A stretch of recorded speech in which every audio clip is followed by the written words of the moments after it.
Joe Rogan Podcast, check it out. The Joe Rogan Experience. Train by day, Joe Rogan Podcast by night, all day. Did you watch it? Did you watch the UFC? No. Oh my God, dude. Islam Makhachev.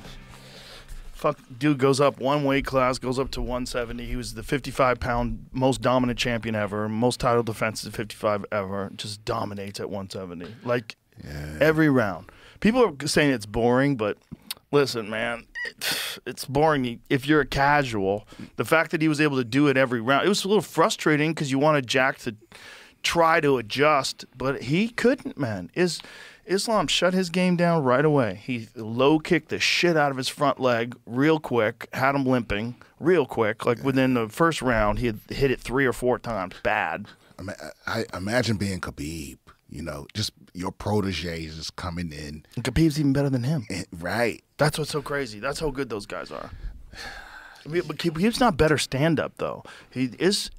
Islam has really good stand-up. Like his stand-up, Khabib's stand-up was a means to an end. It was like his stand-up was to crack you so he'd get a hold of you and fuck you up, just drag you to the ground and smash you.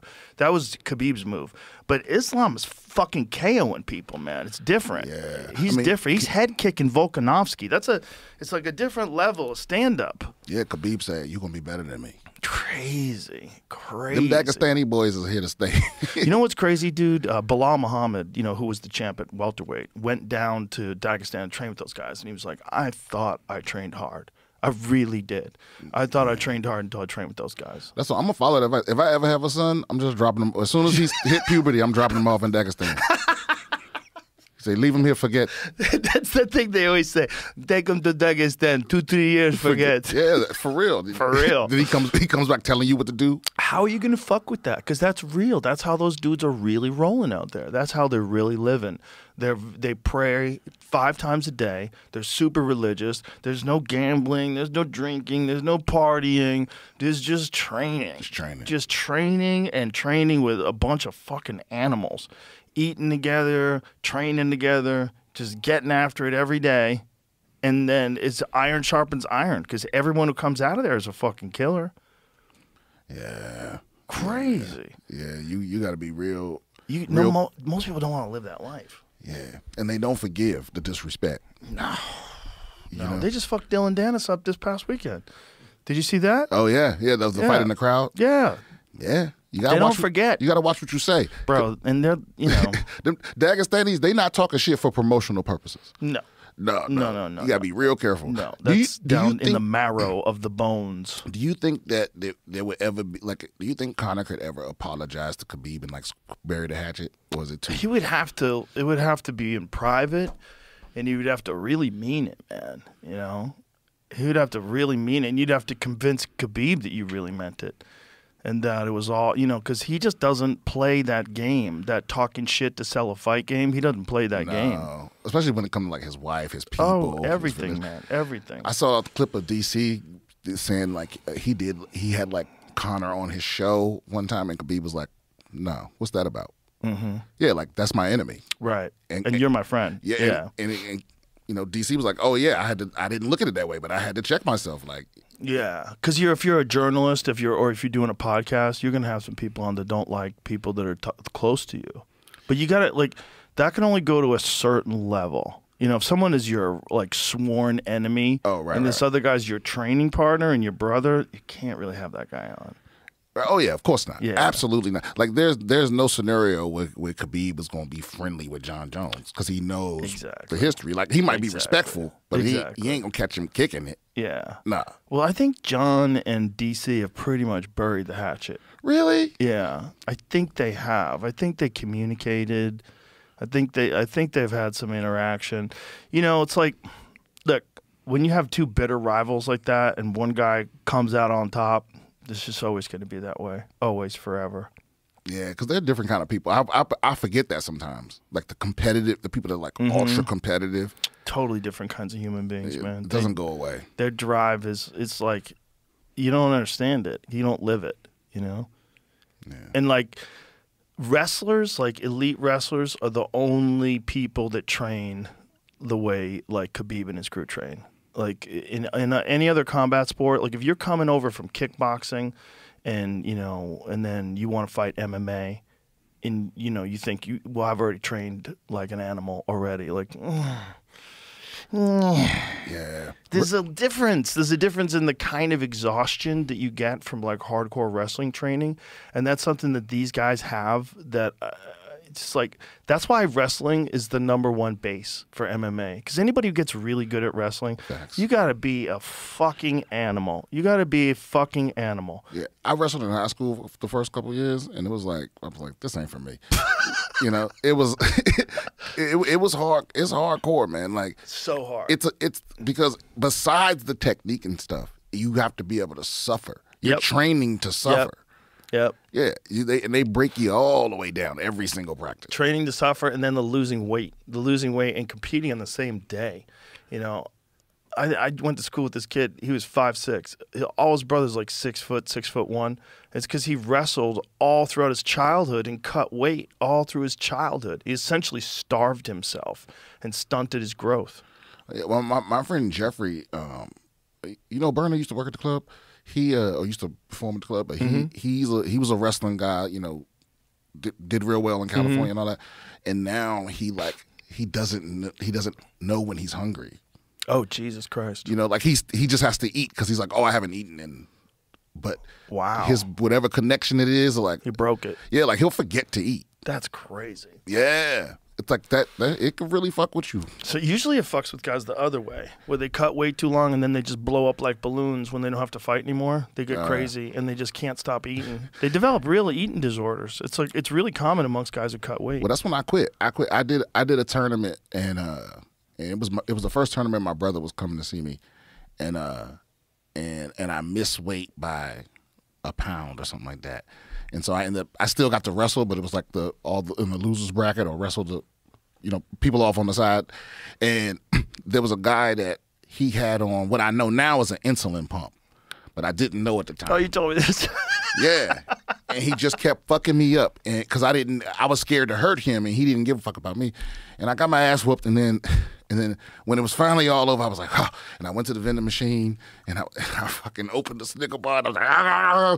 And my coach came over. He was like, what the fuck are you doing? And I was like, well, the tournament's over. He was like, you missed weight, and you gonna come over here and eat snacks? And I was one of them kids where like, I was just defiant, and I was like, fuck you. And that was the last time he saw me. I was like, nah. Because if that's what this is gonna be, I can't do it. No snacks after losing. Yeah, especially missing weight. Yeah. I mean, looking back, he had a point. How much did you miss it by? A pound. I missed it by because it's like you can't. It's certain households where like my mama didn't give a fuck about no making weight. You gonna eat that food. It wasn't right. like I didn't have control over my diet. Right. Yeah. So then you would just have to run it off. Ooh. Yeah, run it off. You ever figure out how much calories you actually burn when you do a hard workout? It's not as much as you think. No.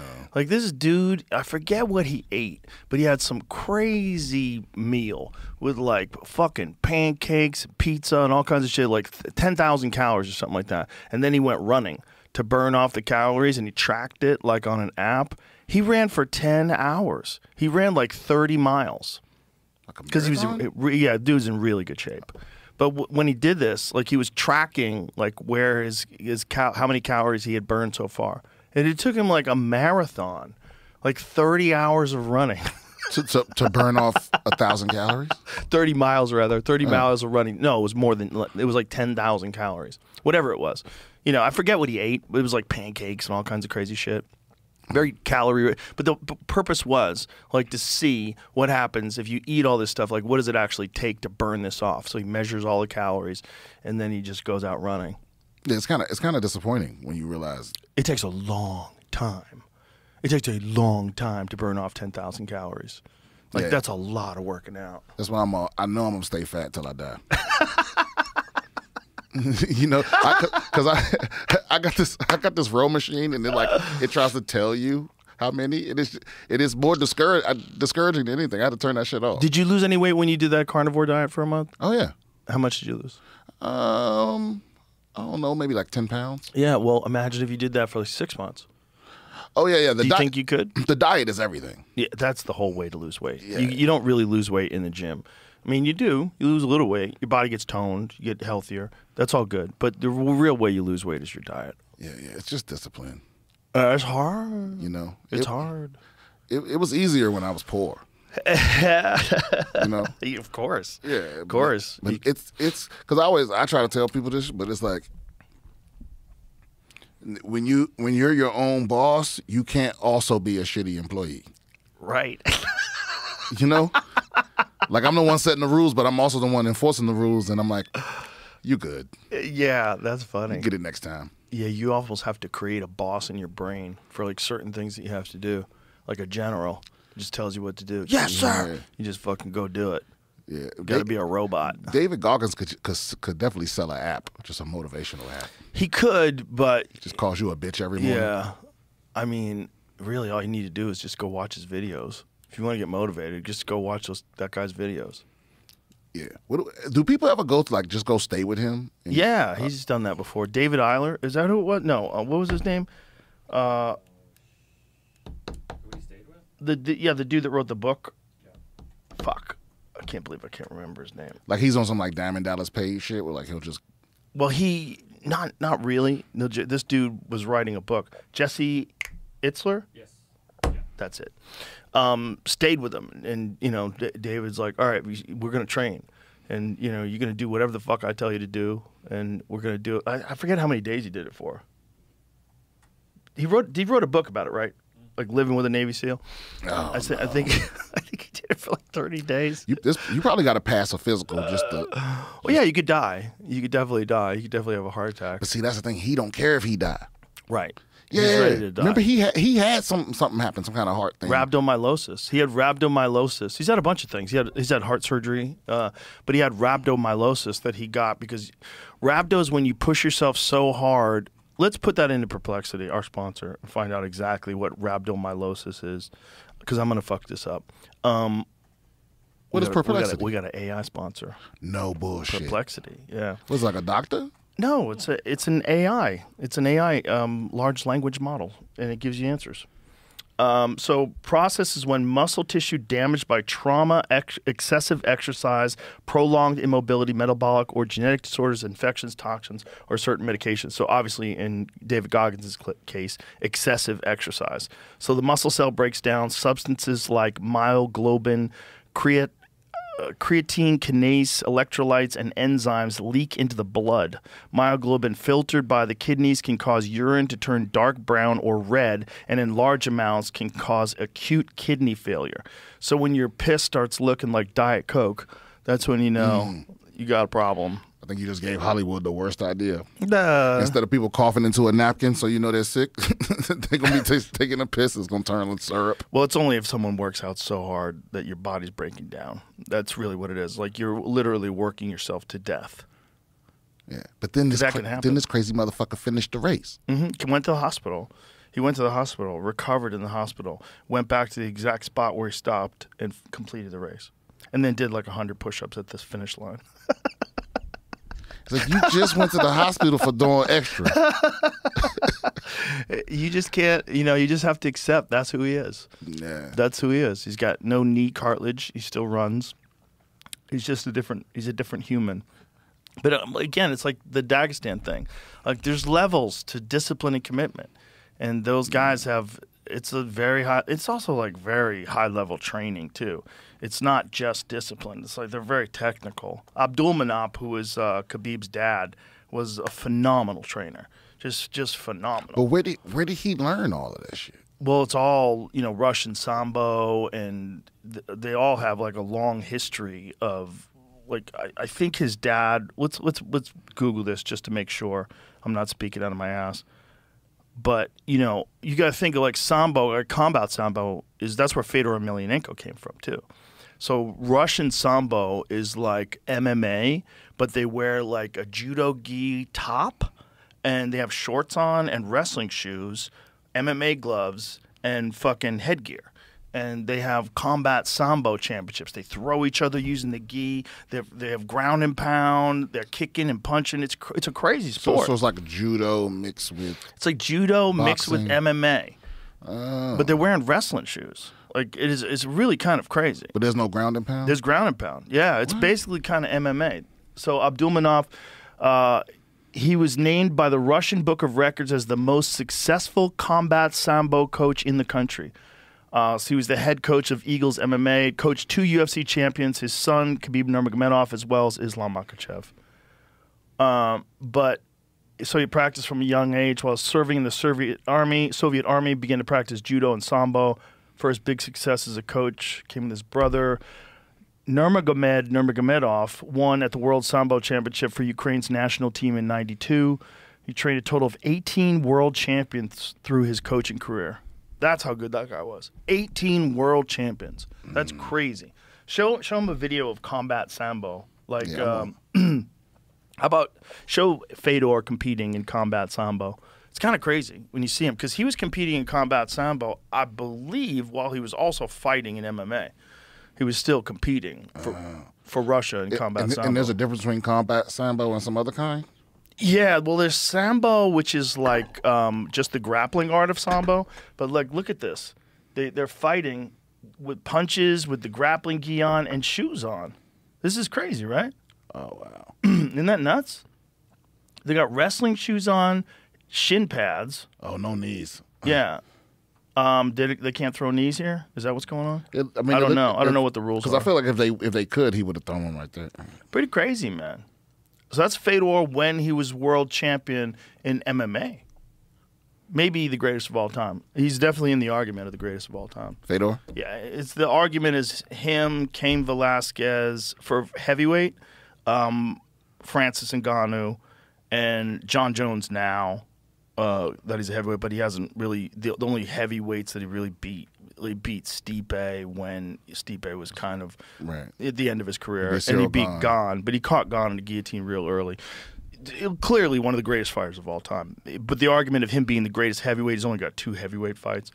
Then the other guy is Fabricio Verdum. Fabricio Verdum, on paper, has one of the best arguments because he tapped everybody. He tapped all the world champions. Fabricio, and people forget, man, because they only look at a guy when the guy's lost. Like MMA fans, once someone loses and they have a few losses in a row, people forget how good they were when they were in their prime. And Fabricio Verdum, in his prime, tapped Fedor Emelianenko, Cain Velasquez, and Minotauro Nogueira. Which is crazy. Weren't you saying there's a window, right? Was it 9 years? It's about 9 years when fighters can But I feel like that heavyweight window gets shorter. Shortened real fast. Yeah, it gets short. What's the most defenses in a heavyweight? It's Stipe. It's like Stipe has 2 the or most. 3, right? Let's find out. It's just 3. Stipe Miocic is he's the consensus most successful heavyweight of all time. You could say maybe he's the greatest of all time. You know, it's all when you catch him. I mean, the guy got through Francis in that first fight when Francis was just like taking people's heads off, like they were attached with sticky glue.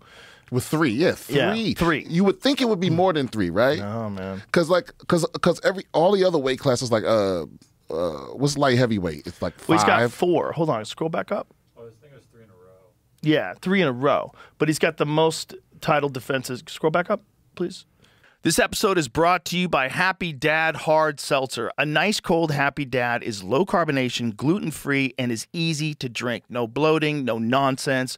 When you're watching a football game or you're golfing, watching a fight with your boys, or out on the lake, these moments call for a cold Happy Dad. People are drinking all these seltzers and skinny cans that are loaded with sugar. But Happy Dad only has 1 gram of sugar in a normal size can. You can buy Happy Dad on the GoPuff app and your local liquor and grocery store, including Walmart, Kroger, Total Wine, and Circle K. And you can't decide on a flavor? Grab a variety pack. Lemon lime, watermelon, pineapple, and wild cherry. They also have a grape flavor in collaboration with Death Row Records and Snoop Dogg. They have their new lemonade coming out as well. Visit happydad.com for a limited time offer and use code Rogan to buy 1 Happy Dad trucker hat and get 1 free. Enjoy a cold Happy Dad. Must be of legal drinking age. Please drink responsibly. Happy Dad Hard Seltzer, tea, and lemonade is a malt alcohol located in Orange County, California. So he's got the most title defenses in the division's history with 4.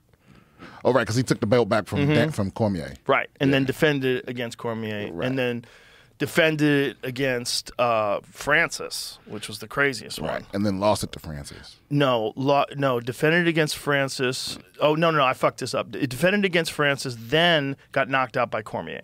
Cormier knocked him out after the Francis fight. No, you're absolutely right. Then they fought a second time, and Stipe beat him, stopped him. That was the time when he was hooking him to the body. Body shots, yeah. Oh, my God. He had that beautiful left hook to the body that he just had wired. So he beat Daniel again. He beat him by decision in the third fight. And then in the next one, he fought, scroll up. In the next one, he fought Francis again and got KO'd. And that was a brutal one. And then John Jones hit him with that beautiful spinning back kick to the body.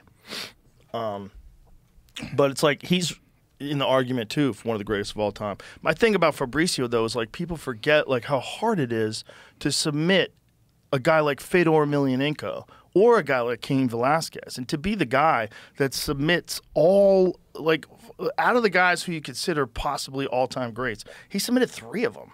That's nuts. When Velasquez first came on the scene, I thought nobody was going to be able to beat him.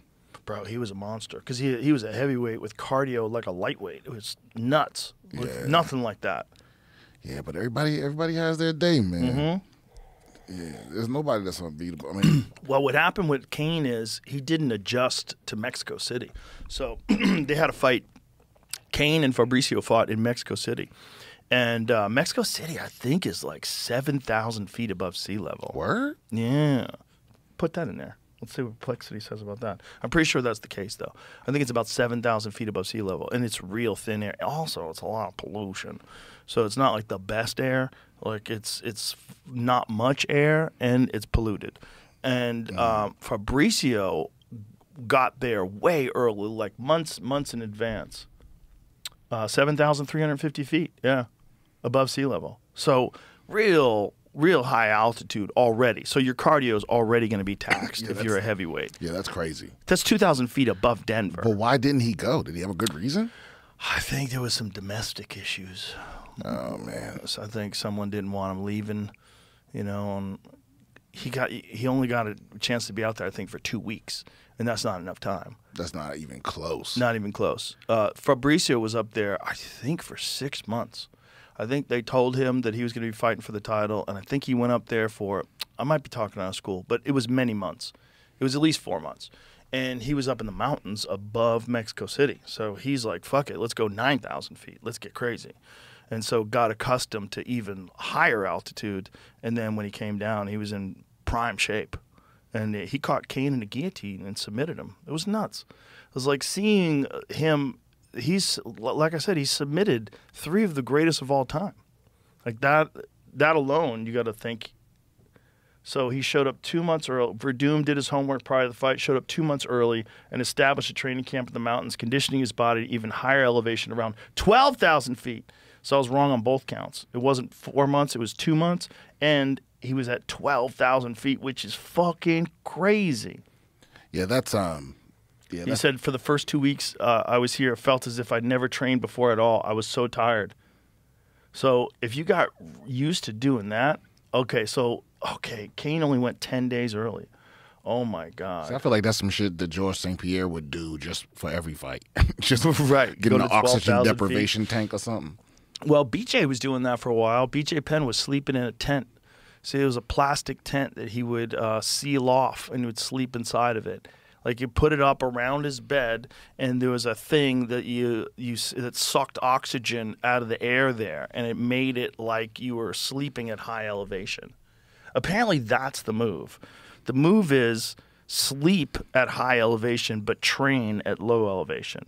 And the reason for that is when you train at low elevation, you have more oxygen, you can get more reps, you can put in more rounds, you can put in more work.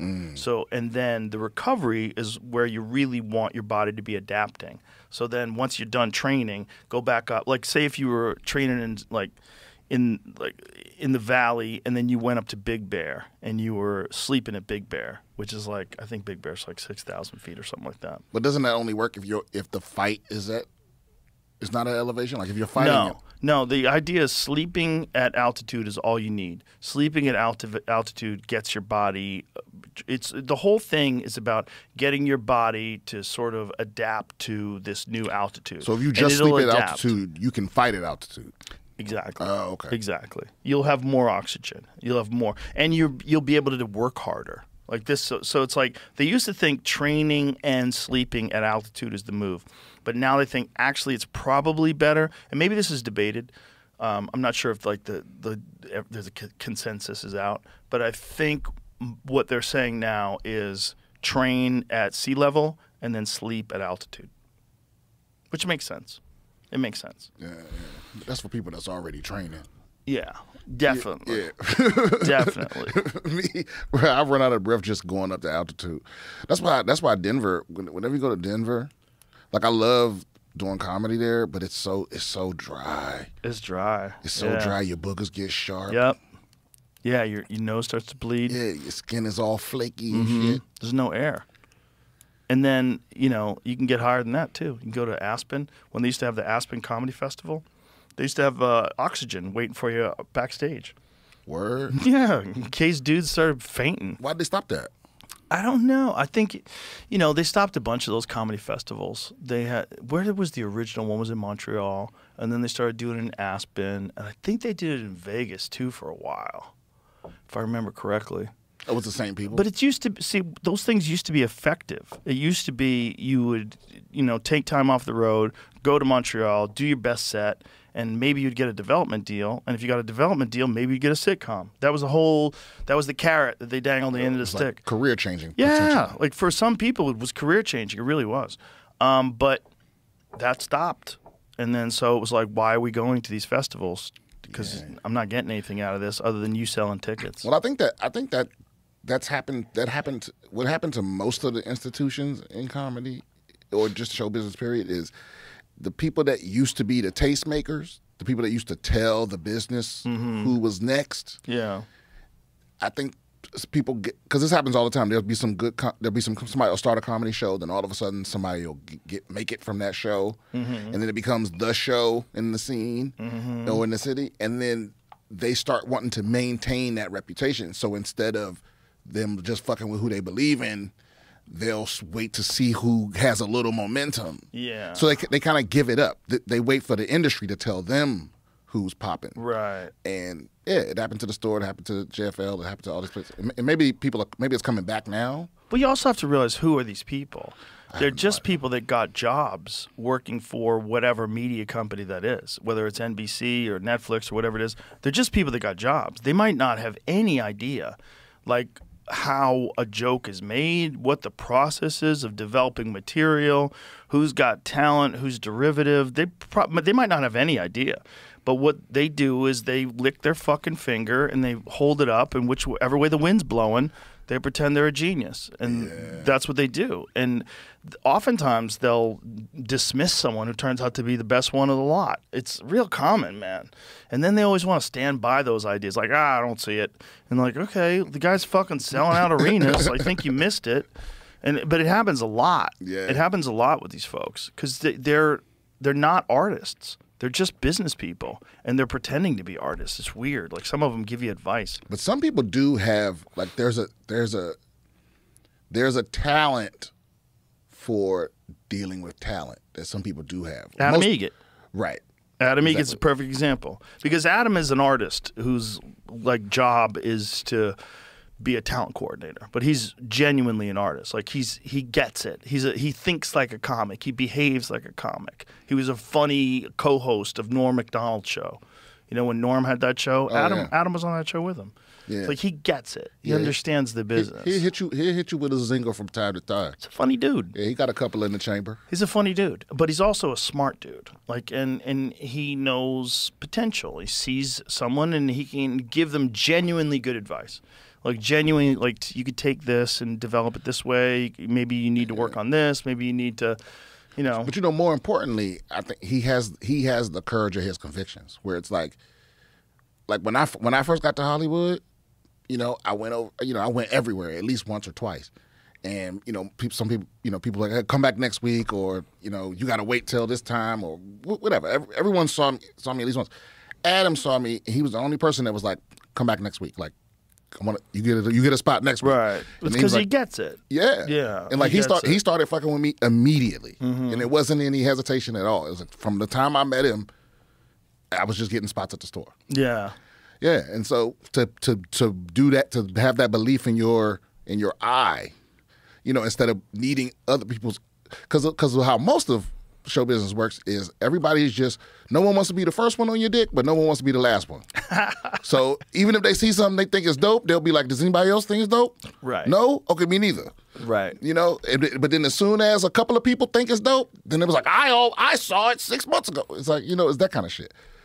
So yeah, that's where they're pretending they have talent. That's their talent. But the problem is you don't have to have the talent to Right. be in a position of that, to be in that position. No, you don't. You can just get a job, and they need someone to do it. And if you sell yourself, and if you worked, you know, in production before, or you did something and as an agent or whatever the fuck it is, you're in the business, Or and just people know you. suffer under some tyrant. There's a lot of that. Yeah. Yeah. There's a lot of that. A lot of suffering under tyrants. And then these guys, they wind up, you know, fucking ruining companies because just they don't know what, like, how many terrible specials have you seen that just fit the right demographic, fit this, like, silly thing? Like, that was another problem that Adam was having at the store, is that, like, he couldn't just give spots to the people that he thought was funny. There was pressure to make a certain amount of gay people on the set, a certain amount of women, a certain amount of... They had, like, people telling him he didn't have enough of certain demographics. But where's the pressure coming from? Oh, I don't know. It was coming from, you know, I don't want to talk out of school. Okay. But it wasn't just comics. There was, you know, people that were buying into it. And that's nonsense. See, my mind immediately went to something silly. Like he just wakes up, there's a dildo on his pillow with a note. Just like, no, he was. You've been warned. He was being told. He's been told. And it's just like, you know, there's a lot of, like, vicious people in this fucking business.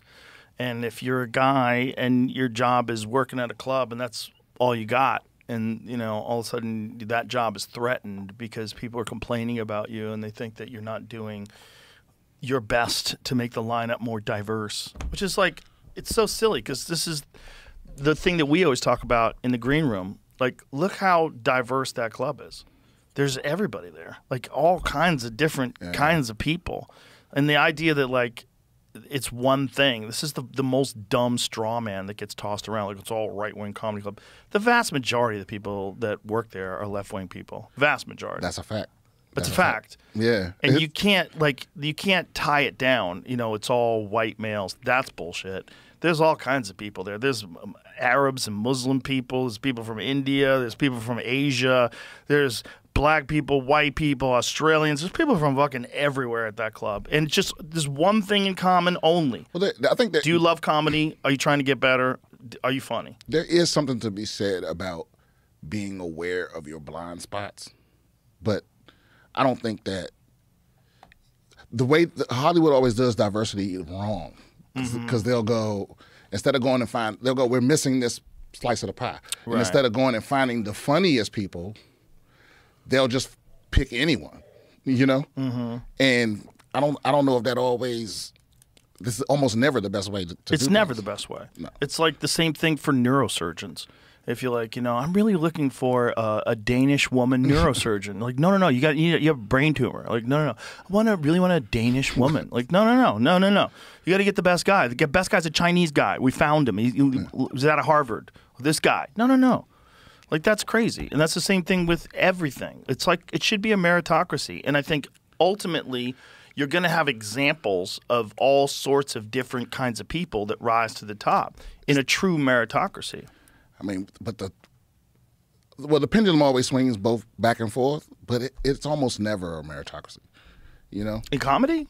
Or just, I'm just talking about in America. Comedy is one of the only things where it's a genuine meritocracy. Oh yeah. Well, when it comes to the crowd, yes. you can't cheat. You can't cheat. You can't cheat. No. It's that it is what it is, unless you're stealing. That's the only thing. If someone's a joke thief, or unless you're a fucking hack, you know, Yeah. you can get away with a lot, but you can't get away with a lot with your peers, right? You can't, like, your peers won't like you. They won't want to be around. They won't want to go on the road with you with your whack ass jokes. No. Nah. Unless you're super famous, people are just hold their nose and go on the road with you. There's a few. That's true. There's a few that will do that.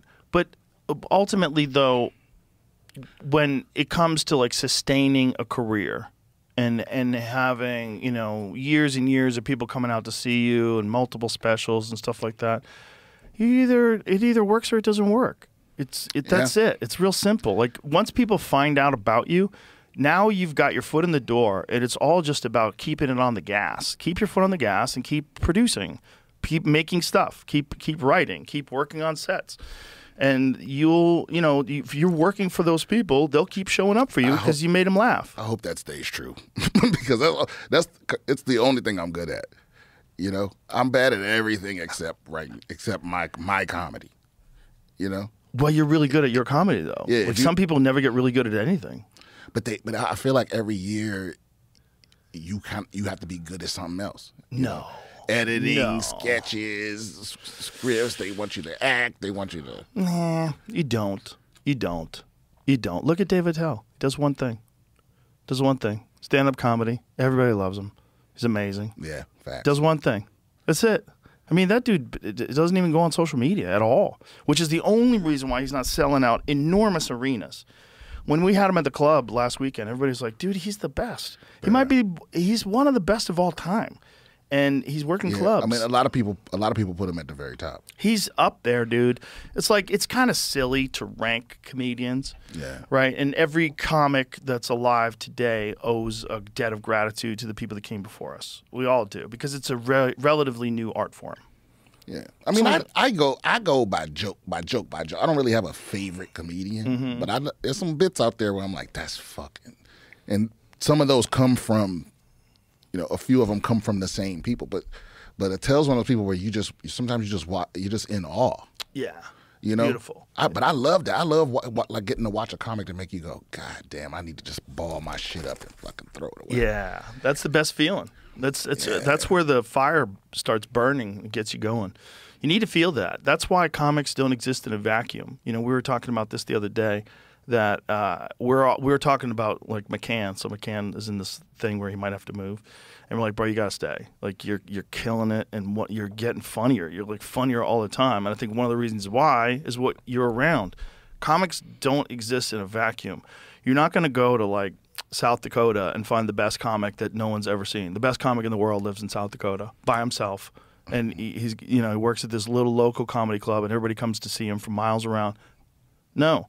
The best comics are around other killers. You get to see a guy like Dave Attell go up, and you're like, God damn. You get to see Shane Gillis go up. You go, God damn.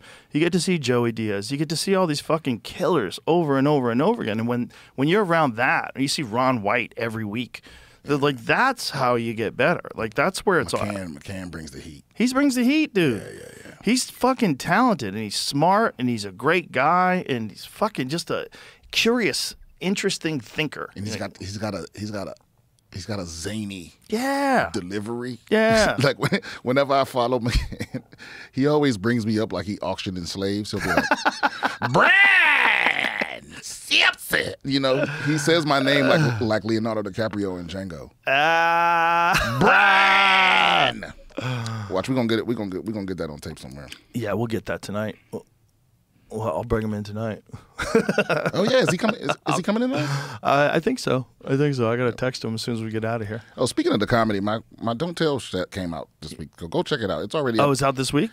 It was out last week, but it's going. It's taking off. Nice, beautiful. Yeah, it's like a couple of the clips, a couple million. Beautiful. Yeah, go check it out. It's on YouTube. Don't Tell Comedy.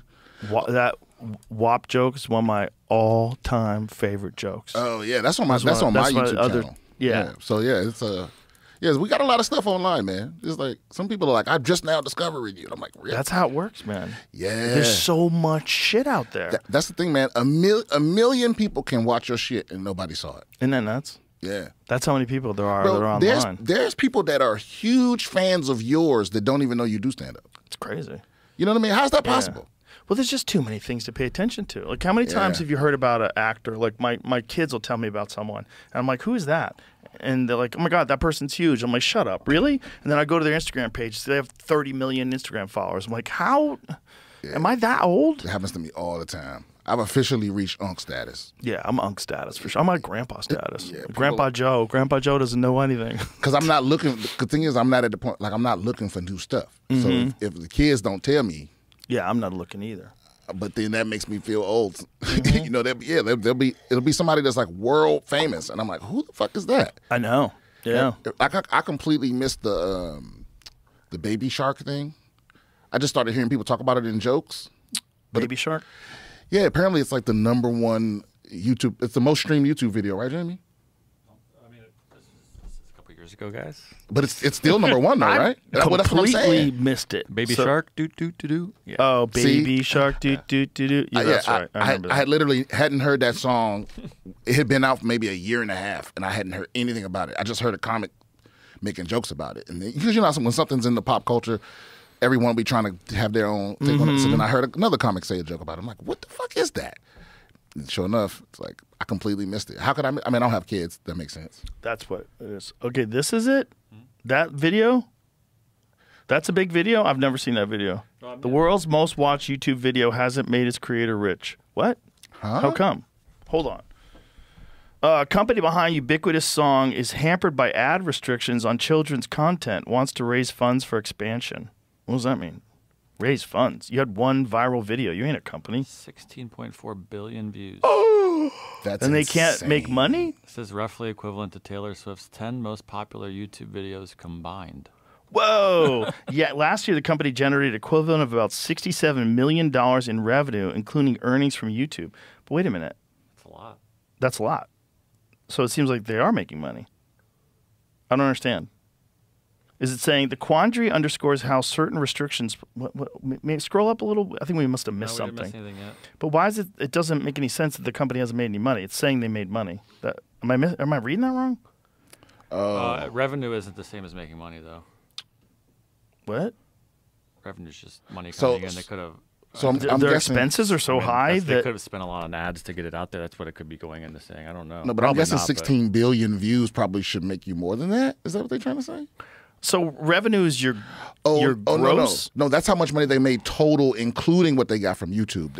That's not just from YouTube. Oh, so they make money from other stuff. Yeah, they probably probably So- licensed it out and stuff like that. So scroll up so you see the little graph there. It says life. I mean, scroll down. Sorry. So operating profit, revenue. So they're making a lot more money. Oh, Yeah, but that's South Korean won. I don't know. Yeah, just what does it mean? yeah, falling down the wrong hole. Dig out. Nah, Joe's like, bring back the AI. Yeah, I don't know what that is. Like that baby shark thing. Like, why would one thing catch like that? Because it's something for kids, and people love ignoring their kids. You just put that shit on, and kids are It obsessed. can't just be that because there's so many things that kids can watch. It can't be just that. It's got to be there's some. Remember that banana song, Banana Phone? Ring, ring, ring, ring, ring, ring, ring, banana phone. So it was Nope. like I never heard that before in my it's life. like in the 2000s. It became like really popular. I think it was popular on Opie and Anthony. They kept playing it. It was like really catchy, totally innocent, and then it was like everywhere for like 3 or 4 weeks, and then it went away. And I always wonder, like, what the fuck is it where something just catches fire? I don't know. Remember when Tickle Me Elmo? Because what was the last time we had a viral holiday toy? Like where it was the toy everyone had to have. Tickle. It's not holidays, but those Labubus went pretty viral recently. Labubus are pretty viral. yeah. People love the Labubus. And I don't get it. Why though? Are they collectors? Is this like Because they know AI is about to take over the world, and they know the aliens are landing, and Jesus Christ is coming back, and they're freaking out. They're just buying stuffed animals. They don't know what the fuck they're doing. They're just following the lead. What so do I have a to do? Labubu is just a stuffed animal. I don't know. I hear about them. My brain shuts off. There's a little bit of gambling involved. In What? It's a mystery. You don't know what's inside the box that you bought, and then Wait a people minute. can sell those boxes based off of what could be inside. Is it a stuffed animal? Yeah. A So- stuffed animal, then you got to gut your stuffed animal to find out what's inside of The it? box, like it's in a box, it's in a package, and then you don't know what's Oh, so inside you that just package buy a until you buy it. Labubu Correct. without knowing which one you're gonna get. Right. And you might get a limited edition one inside. It's like a real life loot box. That's limited. Yeah, it's like addiction. Beanie Babies without knowing what you got before, and you might get the Princess Di one. That's brilliant. You could get a limited edition, the boo boo. That's, Yeah, how, that's what- that. And other than that, how much is it? How much is it to buy a mystery I couldn't Labubu tell box? you. It could be 20 Let's bucks. guess. It could be 50. Let's I have take a no guess. idea. Let's take a guess. How much do you think it costs to get a Labubu? Retail. Retail. I'm gonna say $40. $40. Yeah, I think I'm with you. I was gonna say 36. And after that, how much do you think it is a resale? Because that's a Oh, that's how much $150 it costs to get them. Yeah. I bet it's like buying one of them, like a hot new car. So retail's $27.99. Okay. Okay, $30. And then what does it cost online if you want to buy one right now? I need a Labubu. Like a mystery. A mystery Labubu. What do I get? Are you Googling it? Yeah, it's gonna. Oh, no, I'll turn off my ringer. Up to 80 to 120. It's not that bad. Oh, well, a few human-sized auction pieces. That's big. What? $100,000. Wait a minute. They have human-sized Labubus? Yeah, I didn't know that. That's Jesus Christ. What? That is so ridiculous. I mean, What is someone doing with a human-sized Labubu? Who's fucking their Labubu? Because you know someone is. Let me see what their Labubus look like. Is this something like a furry would fuck? let me try to Google what is human-sized. Oh, do you hear the latest that dude who shot Trump might have been a furry? Yeah, I saw they found some more stuff. What? Yeah. I think he was a So furry. that's like an art piece. It's not really quite Oh. a Labubu, you know. Well, that's not really human-sized Yeah. either. Human-sized Labubu doll sold for $150,000. Let me see what it looks like. But what they mean might have been a furry. I feel like you would know or not know that. They're finding stuff. Like, let's find I don't know out. what this is. Yeah. There it is. There's the big Labubu. Whatever. This lady invented them? She invented the Labubu? How? Again, how? How's that work? How's that catch on? How's that catch on? Like, Build-A-Bear has been in the fucking mall forever. I mean, I think I know what it is. It's probably some fucking smoking hot K-pop star. Probably they saw her with one on. You know, there's certain women where they Yeah. follow, and anytime she does any fashion thing, it just spreads like wildfire. Yeah, there's a thing that does happen whenever a popular person starts, like, wearing a thing. Yeah, they literally tricked all women into wearing and then wanting a diamond. Well, you remember just when looking the actress to do it. Judas Priest had everybody dressing up like a gay motorcycle gang member? What? Yeah. That started with Judas Priest? Yeah. Rob Halford from Judas Priest is gay, like openly gay. And now, at least, you know, I don't know if he was back then, but he dressed like a gay biker. Like, and that became like metal. Oh, word. Because Judas Priest was so good, they wanted to dress like this gay guy who dressed like a gay guy who'd go to like a gay biker club. Yeah, it smells like hot women run the world. Because dudes will do anything that Will get you laid. they think will get them laid, and women will do anything that a pretty woman does.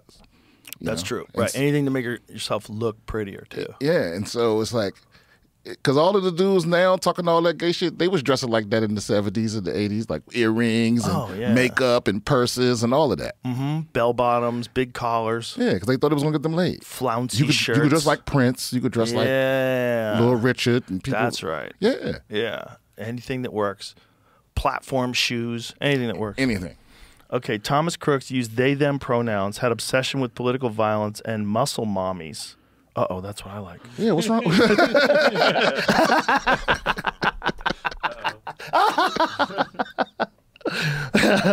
I like a woman that can move a couch. I do. The lone sniper who grazed Trump in the ear, killed a beloved firefighter, and critically wounded 2 other Trump supporters, apparently had a muscle mommy fetish and repeatedly searched for videos about female bodybuilders and muscular women. But what was the furry stuff, though? I was reading some furry stuff. Crooks had 2 possible accounts on DeviantArt, a site that hosts fan art, has become notorious for its community of furries. People have identified as anthropomorphized animal characters and or are sexually attracted to them. Did I ever tell you about the time that I accidentally stumbled on a furry convention? No. Ha! We were flying into Pittsburgh for a UFC. One of DeviantArt accounts linked to Crooks shared just one post, reposting of a towering, muscular female bodybuilder and a slight man in his underwear. Yeah, I'm all about. Yeah, that's like R. Crumb type stuff. Hilarious. Yeah, I don't kink shame. Whatever make you. I don't kink shame either. No. Have fun. Me and Duncan wore furry outfits once.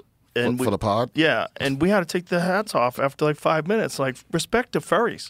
You can walk around all day with this fucking thing on. It was heavy. It was hard to breathe. It was hot. We took it. Oh, yeah, that's what he likes. Yeah, baby. But who doesn't like that? I don't know. Some little dudes. Some little dudes don't want to be dominated.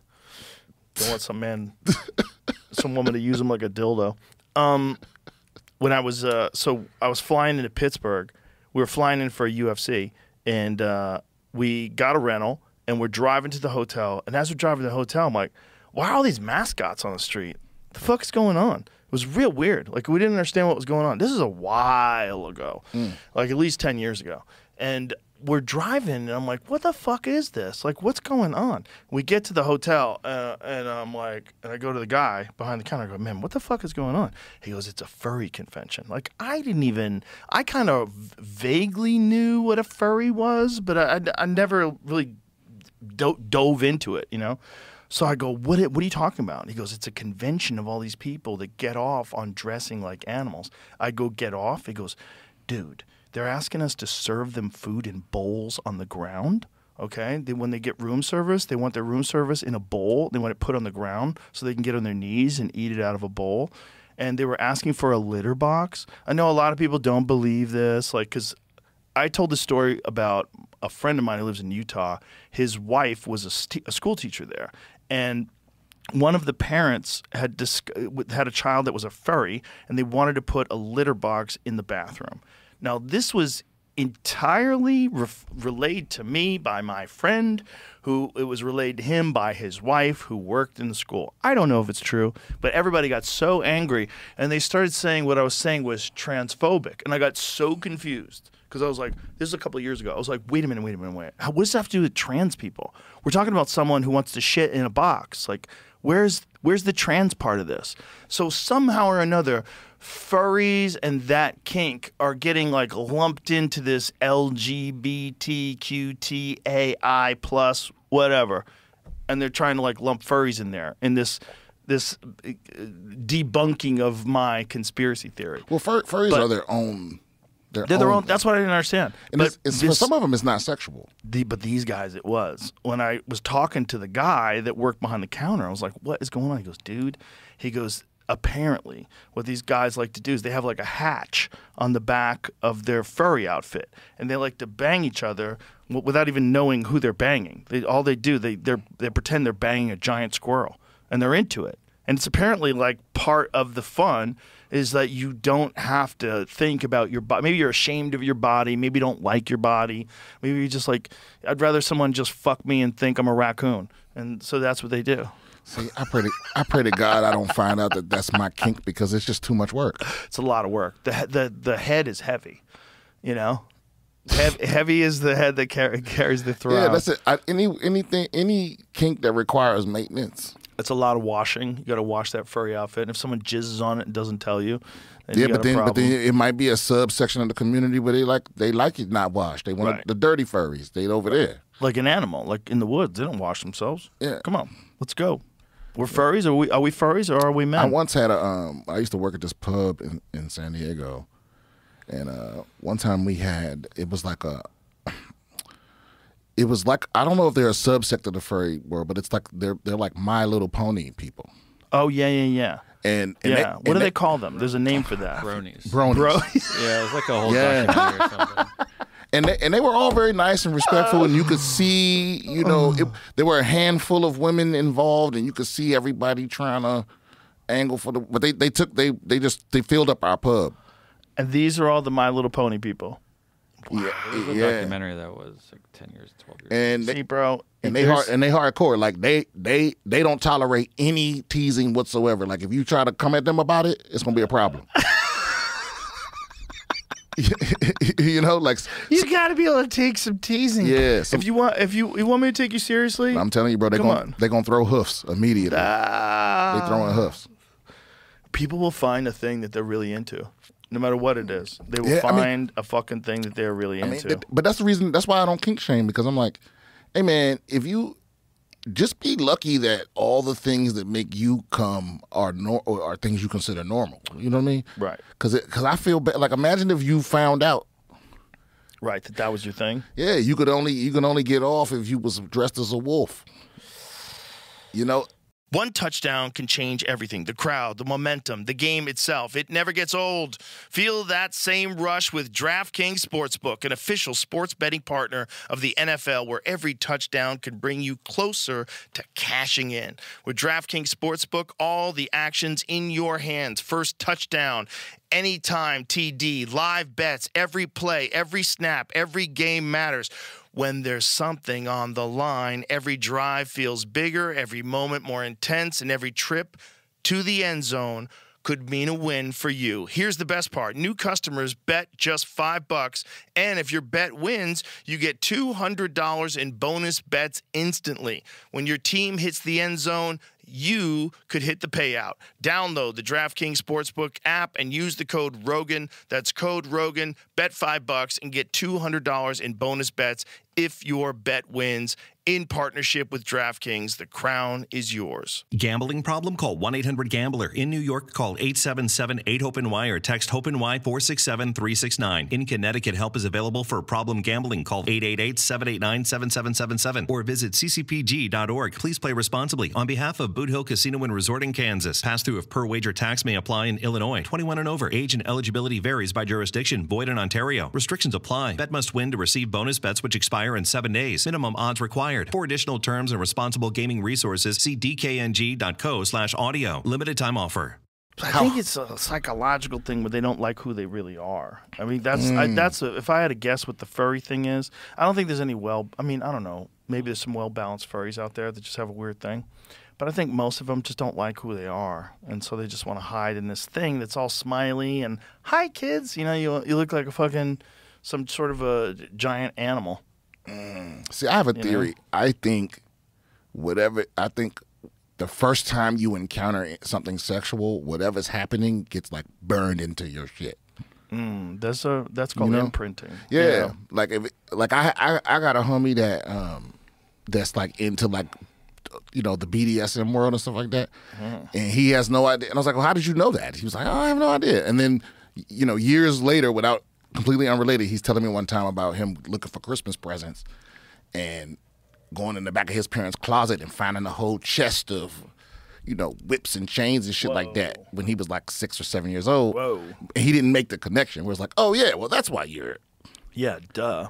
Yeah. Parents are into whips and chains and shit? But I don't know if that had to happen because I think your kinks are genetic.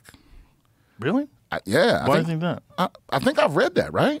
Well, I think some information is probably passed down from parents to kids, and I would imagine kinks could be in there. Because, like, artistic talent is passed down. Obviously, athletic talent is often passed down. It would make sense. I bet a lot of I bet they don't know exactly what you're giving to your kids. Well, let's find out, because if it's true, I mean, that's going to make you look at your mama real different. Right. You don't want to know that. That's horrible. Yeah, but I pity the poor people that have accidentally walked in and their parents fucking. What? You never did that? No. Me neither. The horror. No, actually, that's not true. I never walked in, but I definitely knew that that's what was happening. I can block that out. Right. You can't block out the visual. Because you've definitely touched the doorknob and been like, Your dad with his feet up in your air, your mom eating his ass. No way. No, I don't have no visuals. Your dad stroking it while your mom's eating his ass. Like, no. Oh,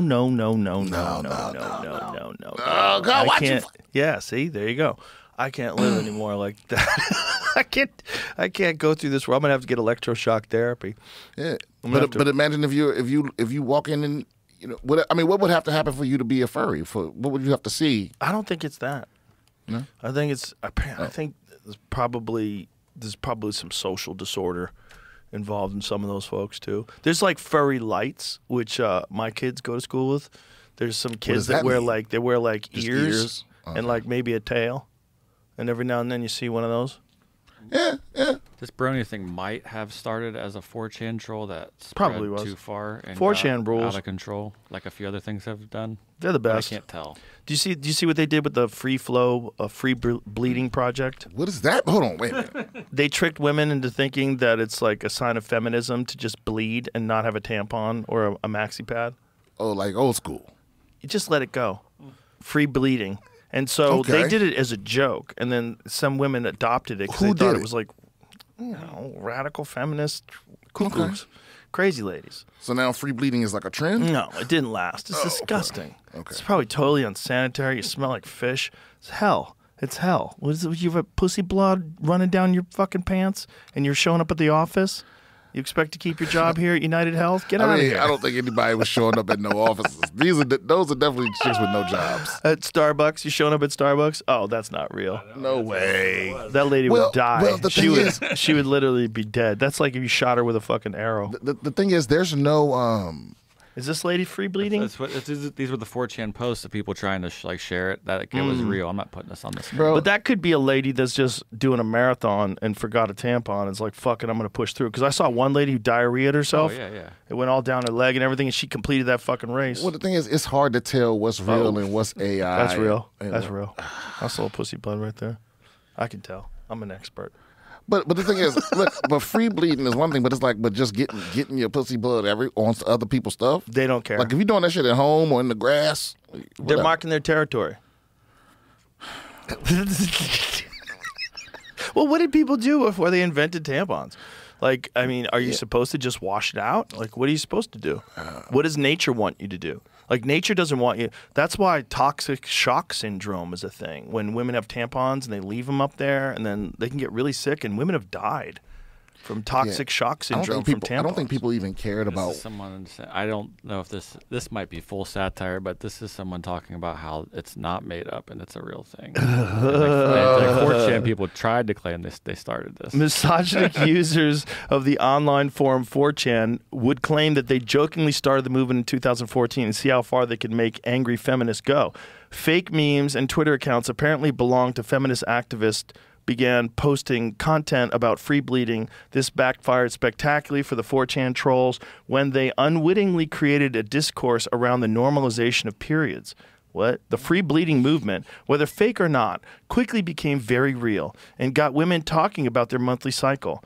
Since then, notable moments in the free bleeding movement have included Karan Gandhi running the Boston Marathon without something while they missed something there. It says without while bleeding through her sports shorts.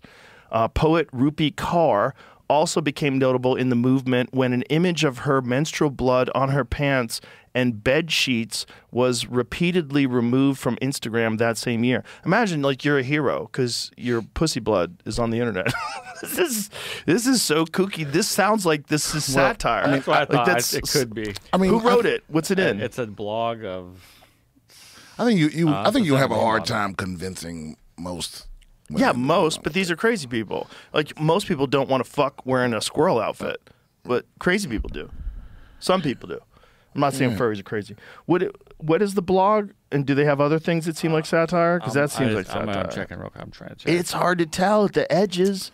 When you get to the edges of radical feminism, and radical leftism, and radical right-wing, Patriot Front type shit, it's hard to tell what's satire when you get to the edges. When you get to the most extreme examples of any movement. Well, also everything's AI now, and people just lie. People just say bullshit. Also, all those, whether it's the right-wing movements like Proud Boys or whether it's Antifa, they get infiltrated. Those guys get infiltrated by government officials, 100%.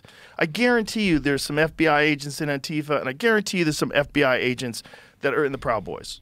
I think the head of the Proud Boys was already outed as an FBI informant. Isn't that true? I think that, find that out. Google that. Really?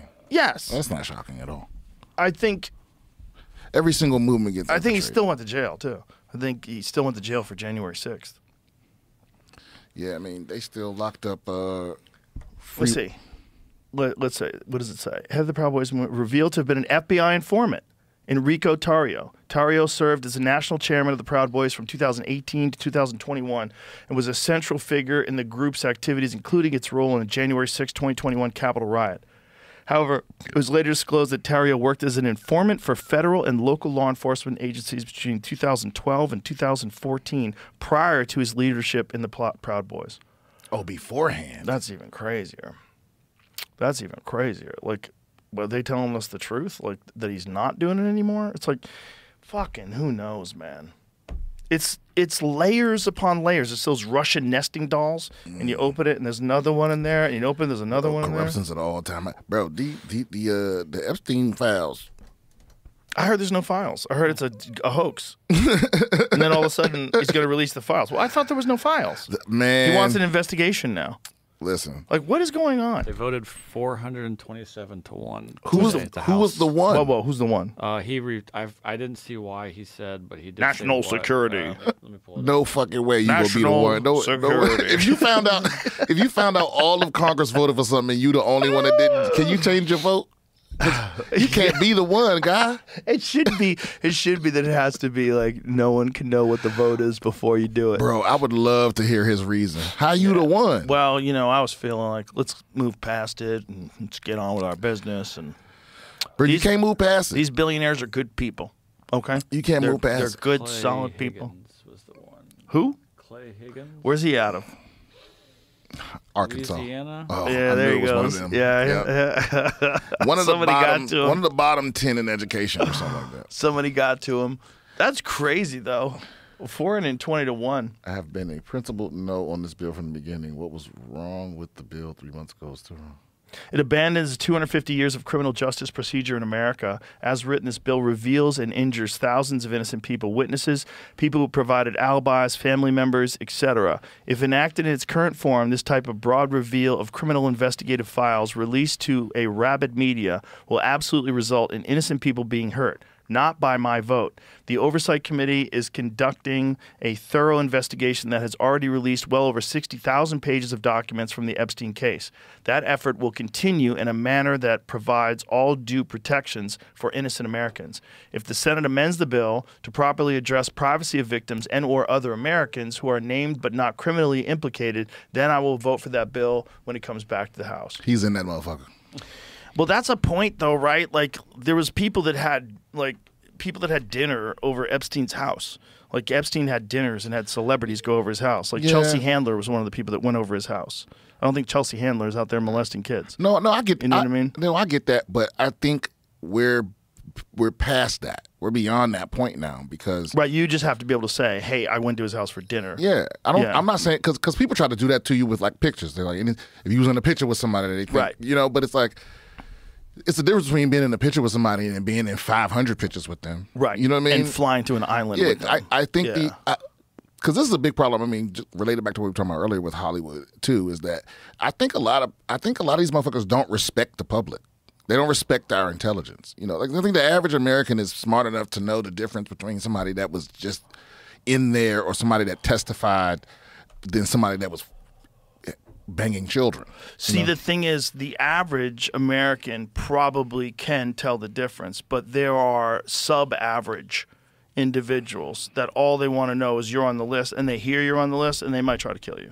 And that is a fact. Well, but here's the thing. The problem is... And I'm not advocating for not releasing the files. I'm just saying there's enough dumb, nutty people that will think that you're guilty. There's been so much obfuscation with this. It would be different if there was no pushback, but I think what's at stake is people's belief in the integrity of the process. That's already cooked. Oh well, yeah. That's but already cooked. whatever the last little shreds of it that are left is like, no more you getting to sift through and decide. Because it's easy to say that, but the truth is they want to be able to decide whose names get seen and whose names don't, and people aren't with that. Like, and they shouldn't be with that. Or we agree with this guy, and then we let them Kennedy joints out. We've been waiting for them. Think about it. They said the same thing about the Kennedy shit. Well, we don't want to hurt. And every time they're supposed to release it, they kick it down the road. They released some new Kennedy documents, but no, I never heard anything come out of it. Yeah, it's supposed to have been released 2 or 3 presidents. There's no way those people are alive. Right. What we know is this. We know that I forget who said it, but. Justice delayed is justice denied. The longer we wait, the more we let these fucking snakes kick the can down the road, the more they get to obfuscate and muddy the waters. No, You know what Trump said about the JFK files? What? He said, I saw them, and if you saw what I saw, you wouldn't release them either. That's what I'm screaming. That's crazy. Yeah. Like, what does that mean? What does that mean? I can't even imagine what that means. What does that mean? What could that mean? What does that mean? I don't know. Does that mean a foreign government? Does that mean our government? Does that mean the mafia? Does that mean a coordinated effort with all the above? What does that mean? I have no idea what it could possibly mean. That's crazy for something that happened in 1963. Yeah, and almost everyone involved, almost everyone that could be embarrassed somehow is dead. 62 years ago, man. So it would have to be something that like destroys an institution or something. Something. Like this Epstein shit. Right. Like, but just the sheer amount of people with insane amounts of money that are attached to this. Because my conservative friends be like, they think I give a fuck about a Democrat. They'd be like, oh, you, with the Bill Clintons in there. I'm like, I don't give a fuck who in there. I don't care who in there. You don't care. Put that shit in the street. Yeah. But they think you do? That's so silly. I don't have a party identity. I don't have a favorite politician. there's nobody, I don't give these motherfuckers money.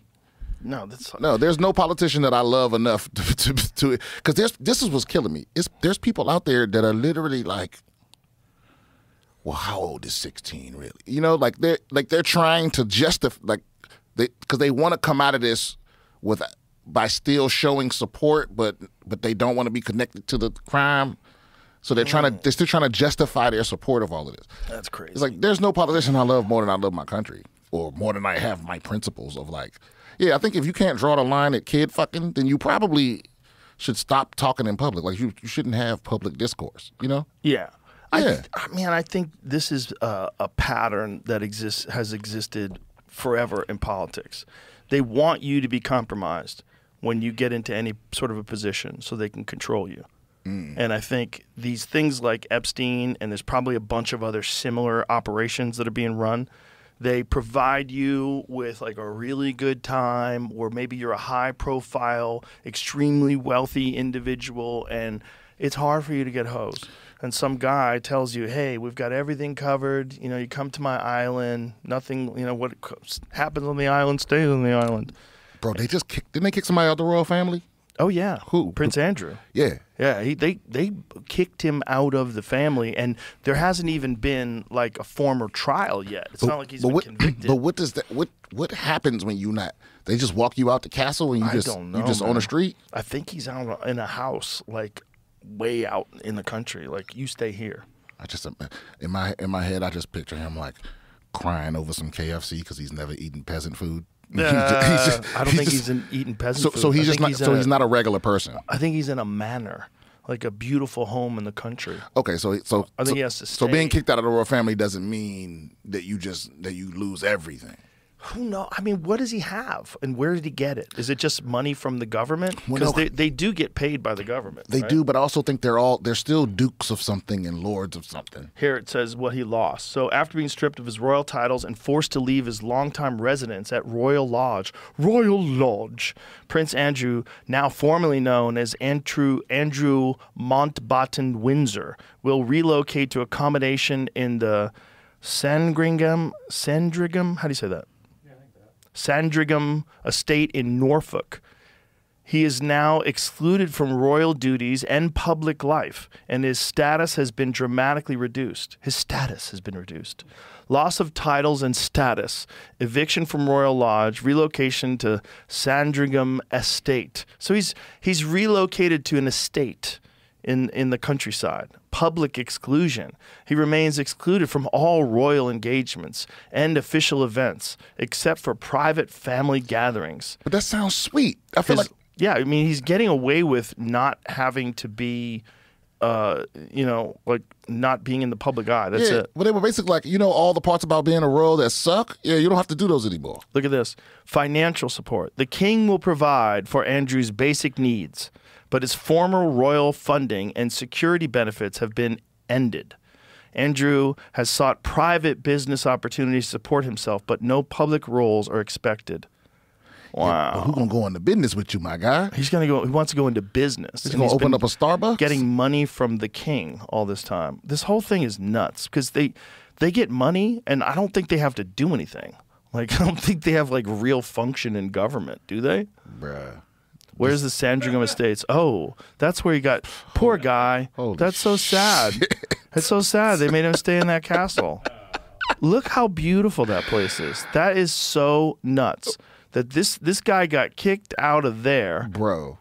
He got kicked out of wherever the fuck he was, the Royal Lodge. Unless they tell me his punishment gardener's is like estate. they give you that estate, but they take all the servants. Bro, look at the gardener's house. Show me the gardener. That's the gardener's house. That's where the gardener lives. That fucking place is beautiful. That is hilarious, dude. Like if they give him that place, but they don't give him no servants, and he just got to clean everything. He got to walk a mile to the kitchen. Yeah, he's got to do his own dishes. No, but this That would guy's actually be funny. living the life. So he just gets banished to a mansion. He don't got to do no public duties. Yeah. And they probably just bring a hose out to the mansion. Do you think he gets a puppy? It's not like you stop banging hoes. No, Right? I mean, I don't know what he's in trouble for. Right. That's the thing. They haven't told us. But to get kicked out the royal family is It must wow. be. They didn't even kick Meghan Markle out the family, and they racist. Legal and public impact. What is this? These changes result from long-standing controversies over Andrew's association with Jeffrey Epstein and subsequent legal settlements. Oh, he's got settlements. Particularly a civil case bought by Virginia Guffrey, which concluded without any admission of liability by Andrew, but resulted in a multi-million-pound settlement. Do you know that there's the amount of money that's been paid out to victims of Jeffrey Epstein is like $300 million so far? From where? I don't know. Is that true? Yeah, but there's also a bunch of money that just moved after he died that no one really understands either. This is all so sketchy. Bro, I'm telling you, a lot of It's people, so if they sketchy. really release this shit in earnest, it's gonna change everything. I hope it's that powerful. Do you think it will be? Well, all I know is Because- the most powerful person on earth has been doing a lot to keep that shit from coming out. And I'm not like everybody else. I don't think Trump is in there in a criminal way. But I think he has a lot of powerful friends that have been putting pressure on him to keep that shit under wraps. I think that definitely has to I be think the it's going to be case. royal people. It's going to be prime ministers. It's going to be Supreme Court justices. It's going to be all type Former of motherfuckers. presidents. Yeah, some CEOs. Uh-huh. It's going to be all type of shit in there. Scientists. Get it out. Yeah. Get it out. Yeah. The world already. There's nothing to lose for America as a whole. What a crazy operation they were running. What a crazy thing. To have a bunch of people fly them out to an island that somehow or another you own. Like, where'd you get the money to buy a fucking island, bro? It's not as expensive as you think. A whole island? Yeah, I don't we think looked so. at that island. How We much? we Oh. were trying to buy it. How much is it? Actually, I shouldn't say we're trying to buy it. We were thinking about it very briefly, but it was too expensive. It was like What? $55. It's not discounted now? That's a discount. That's the discounted Yes. price? Oh, okay. I would imagine it's worth more than that. Like Yeah. if you buy a beautiful house in like Miami, a beautiful house in Miami might be $200 million if it's on the ocean.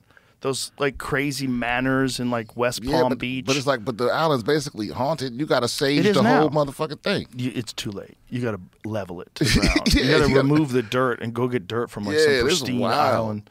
Yeah, you got to remove everything. It would be. That's the same reason why we never bought the One World Theater. The same thing. Oh, that weird cult. Yeah, the cult thing. I was like, oh man, there's not enough sage in the world. Yeah. You had to come out with some holy water, anointing oil. And that's a beautiful property. But I was like, what did they do to those poor people there? You know, and that island is like. I wouldn't be shocked if that dude was on there. What was his name? The cult leader of that cult. Well, he had different names. His first, I forget what his real name was. He had the same name as a boxer. I forget his fucking name.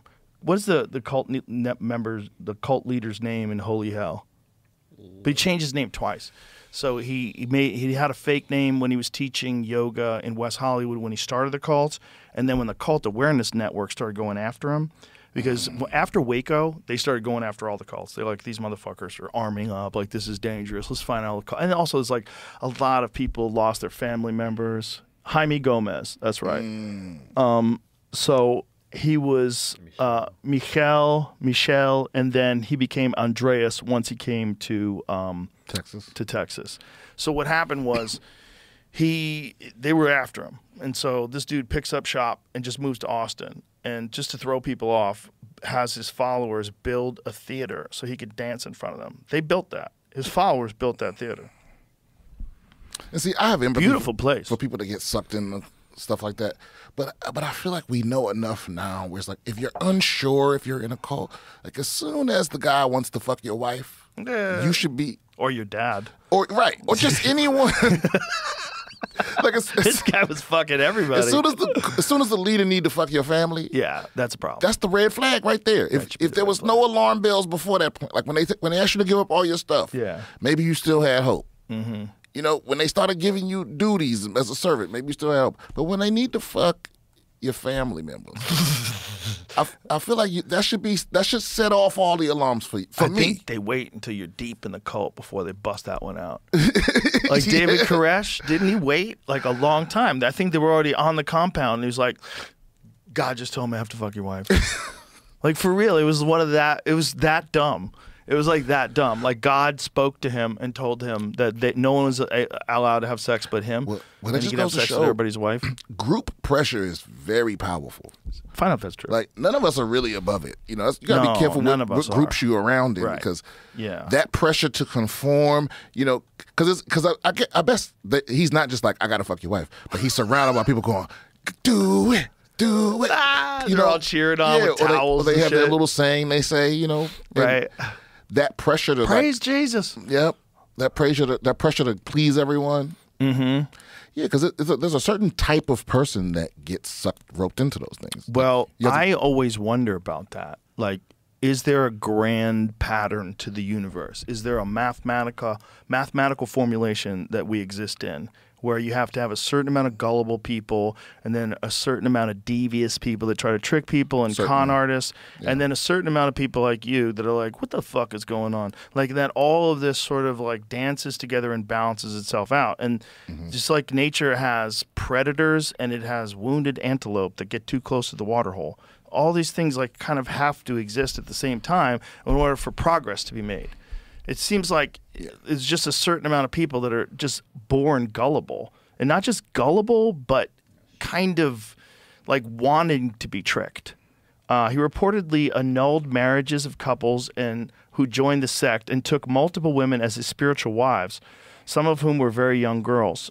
Former cult members have alleged that Koresh slept with wives of other members and maintained a harem, sometimes with women who were already married, and fathered numerous children with various women. Koresh also instructed male followers to practice celibacy and surrender their wives to him. This behavior was part of his doctrine and control over the group's women and children, often accompanied by allegations of sexual abuse and manipulation. Yeah. See, the thing is, those guys, they're not influential guys. Their superpower is their ability to know who, like they can Right. sense who's broken in just the right way and come in and be daddy. Yeah. You know, because can you imagine a motherfucker telling you to be celibate while he banging your wife? Crazy. And you're living in a compound with him, Yeah, and and he's you- heavily armed, And you gave him all your worldly possessions. and he sings, and he's terrible. You have to listen to him sing. You ever listen to him sing? Or he dancing on a stage that you built. Listen, play some David Koresh music. He has he would sing songs. They were terrible. He has music. Yeah, he was terrible. Yeah, he was a musician. He was a frustrated musician who became an evangelical. I don't know. Give me one. Anyone. I'm sure they all suck. Let's listen to David Koresh, recorded in Waco, Texas, 1989. If I was in that cult, I'd be like, there's no way. I think I want to let him fuck my wife now. But how about that name? The name, is that like the name of a woman he was trying to fuck? Shishanium? I mean, that's a weird name. What does it say? Very unusual name. I've never heard that name in my whole life. It probably was some girl he was trying to Probably smash. has to be. It's by biblical Oh. Psalms. Hebrew lilies. Mentioned in Psalms 45 and 49, its meaning in these Psalms is uncertain. Some believe it's a kind of lily. Click on that, what it says. A kind of lily? What is that saying? Lily-shaped straight trumpet. What? A 6-string trumpet. A word commencing a song or the melody of which these Psalms were to be sung. Like, they don't even know. So yeah, it was probably some girl's name. Yeah, probably a chick. Yeah. I saw Lil, and I was like, is that Lilith? Do you know who Lilith is? You ever heard of Lilith? You mean like the demon? Well, Lilith was like, apparently before Eve. This is like, now, again, I don't know who to believe or who not to believe, and what I don't even know what scriptures show Lilith and what don't. But Everything I know about Lilith is from Diablo lore. Oh, that's funny. Yeah. No, Lilith is like a character in ancient religious texts. Right, like she's a daughter of. Who is? Well, we're gonna find out because I'll butcher it. I'm very hesitant to say what I think it is because I don't really remember. She's the daughter of Beelzebub. This right? is. Did Wes Huff tell us about this? No. You know who told us about this? Kurt Metzger. Kurt Metzger was ranting and raving about Lilith. You don't know? You didn't know about Lilith? There's a few different ones, but this is the one that he was talking about. Lilith is not a character in the Bible. Her name is only mentioned in one verse in the book of Isaiah. This one here. Okay. Origin of the legend. The story of Lilith as Adam's first wife comes from later Jewish folklore, such as the alphabet of Ben Sira, which was not included in the canonical Bible. The legend's core story is, according to its folklore, Lilith was created from the earth at the same time as Adam, making her his equal. When she refused to be subservient to him, she left the Garden of Eden. That sounds like the true story. Some interpretations claim that Genesis 1 and Genesis 2 describe two different creation stories and two different women. This is considered incorrect and ludicrous by many biblical scholars and theologians. Evolution of the figure. Over time, Lilith's story evolved from a simple night demon from Mesopotamian cultures to a more complex figure in Jewish tradition. In modern times, some have reclaimed her as a feminist symbol of independence and equality. That's funny. A Lilith fair. That's where that Lilith fair. That picture of Lilith, that's from that's from Diablo, the video game. I would play as that character. Can you play as her and fuck people up? No, she's the bad guy, but she fucks you up. That would be a dope character for Quake. If you could be Lilith and run around a map fucking people up. I think you can be her in Fortnite or something. Nice. I think they buy every. But that's what she looked like in the game. in the game? Oh yeah, and she's hard to beat. Yeah. Yeah, I've only beat her once, but I haven't played in a long time. But yeah, everything I know about her is from that game, and it sounds like it's all wrong. But isn't it funny that Shoshananim or whatever the fuck it is, they don't even know what that was? Like, it might have been a trumpet, it might have been a flute, it might have been a person. I don't know. Could have been the song, could have been the way you sing. I bet you like a Hebrew scholar could probably tell you. Maybe. It seems like it's up for debate. That's the problem with a lot of really old shit. It's like they're just guessing. They're really old shit. They're just guessing. Like, what are they trying to say in the book of Ezekiel? What are they trying to say? Is it crazy? Oh, my God. Well, I haven't read a Bible in like 20 years. The Ezekiel stuff's bananas, man. There you go. I asked Perplexity a little more about Shoshanaim and David Koresh. Was a group or entity related to the Branch Davidians cult led by David Koresh. A group or entity related to it. The name seems to refer to Koresh's followers who identified themselves as students of the Seven Seals. Oh, so they were his people. So he called his people that group. Alliteration to get you every time. Reflecting their focus on apocalyptic teachings derived from the Bible's book of Revelation, Koresh positioned himself as a messianic figure, calling himself the Lamb who would open the seven seals, an event that would lead to salvation and the apocalypse. Followers under Koresh's leadership and ideology were sometimes referred to as Koreshians. You know what would be crazy? What really would be crazy is if heaven was real and the murder, like them being murdered, sent them to heaven. Because those people were murdered. Like, do you ever see what the actual footage of the when they stormed Waco? No. Oh, bro, it's crazy. They killed those people. They lit them on fire. They drove tanks into the buildings, and flames are shooting out of the tanks. They just cooked those people. Not just Koresh, not just people, like everybody, men, women, children. They got cooked. What were they trying to do in the first place? Just have them disarm? Well, there was a problem with there's a lot to the story, and it seems like in the beginning there might have been some governmental overreach, like they were trying to get a win, and they were trying to who described this to us? Was it Oliver Stone? Who was telling? It might have been Daryl Cooper. Daryl Cooper has an amazing series, all on the Waco. No, he doesn't. It's the Epstein Files. He has one on Guyana. That's what he has on. Somebody has one on Koresh. Is it Cooper? So who has a series on Koresh? Well, I'm sorry, I'm blanking here, but the point is they wanted to win. So they wanted to take out this cult, and so they exaggerated what they were doing, and they had a stand down. So they stood outside of the gates with like fucking armored vehicles and cops and men with guns, and they waited them out. And eventually it escalated. It escalated to them getting agents on the roof. Agents on the roof got shot at by the people that were in the cult, and so then they started shooting at them, and it became a gunfight, and then they brought in tanks and lit it on fire and killed everybody. It's a crazy story, man. It is crazy. It is the whole thing. I know there's a documentary on it as well that like details like all the different things that led up to the eventual storming of the compound. And did that? Because what year did that happen? Was that like 80? Yeah, it was like I think it was like in either the early 90s, like 90 or 80. What was it? Well, the siege was in '93. Oh, was it really? Oh, 93. See, I don't remember that. I remember it. Like I remember it. I vaguely remember hearing about it, but in my mind, it's not like something that happened. Yeah. You know? Because that's the same. That was right around. Wasn't it around the OJ murder too? Yep. Because that trial was 94. Okay, yeah. So I was like, to me, that's a significant cultural event, and I don't remember the Waco thing being. Like I remember hearing about it afterwards. I don't remember hearing about it while it was happening. Oh, I heard about it. But were people? How did the people react to the government just killing people?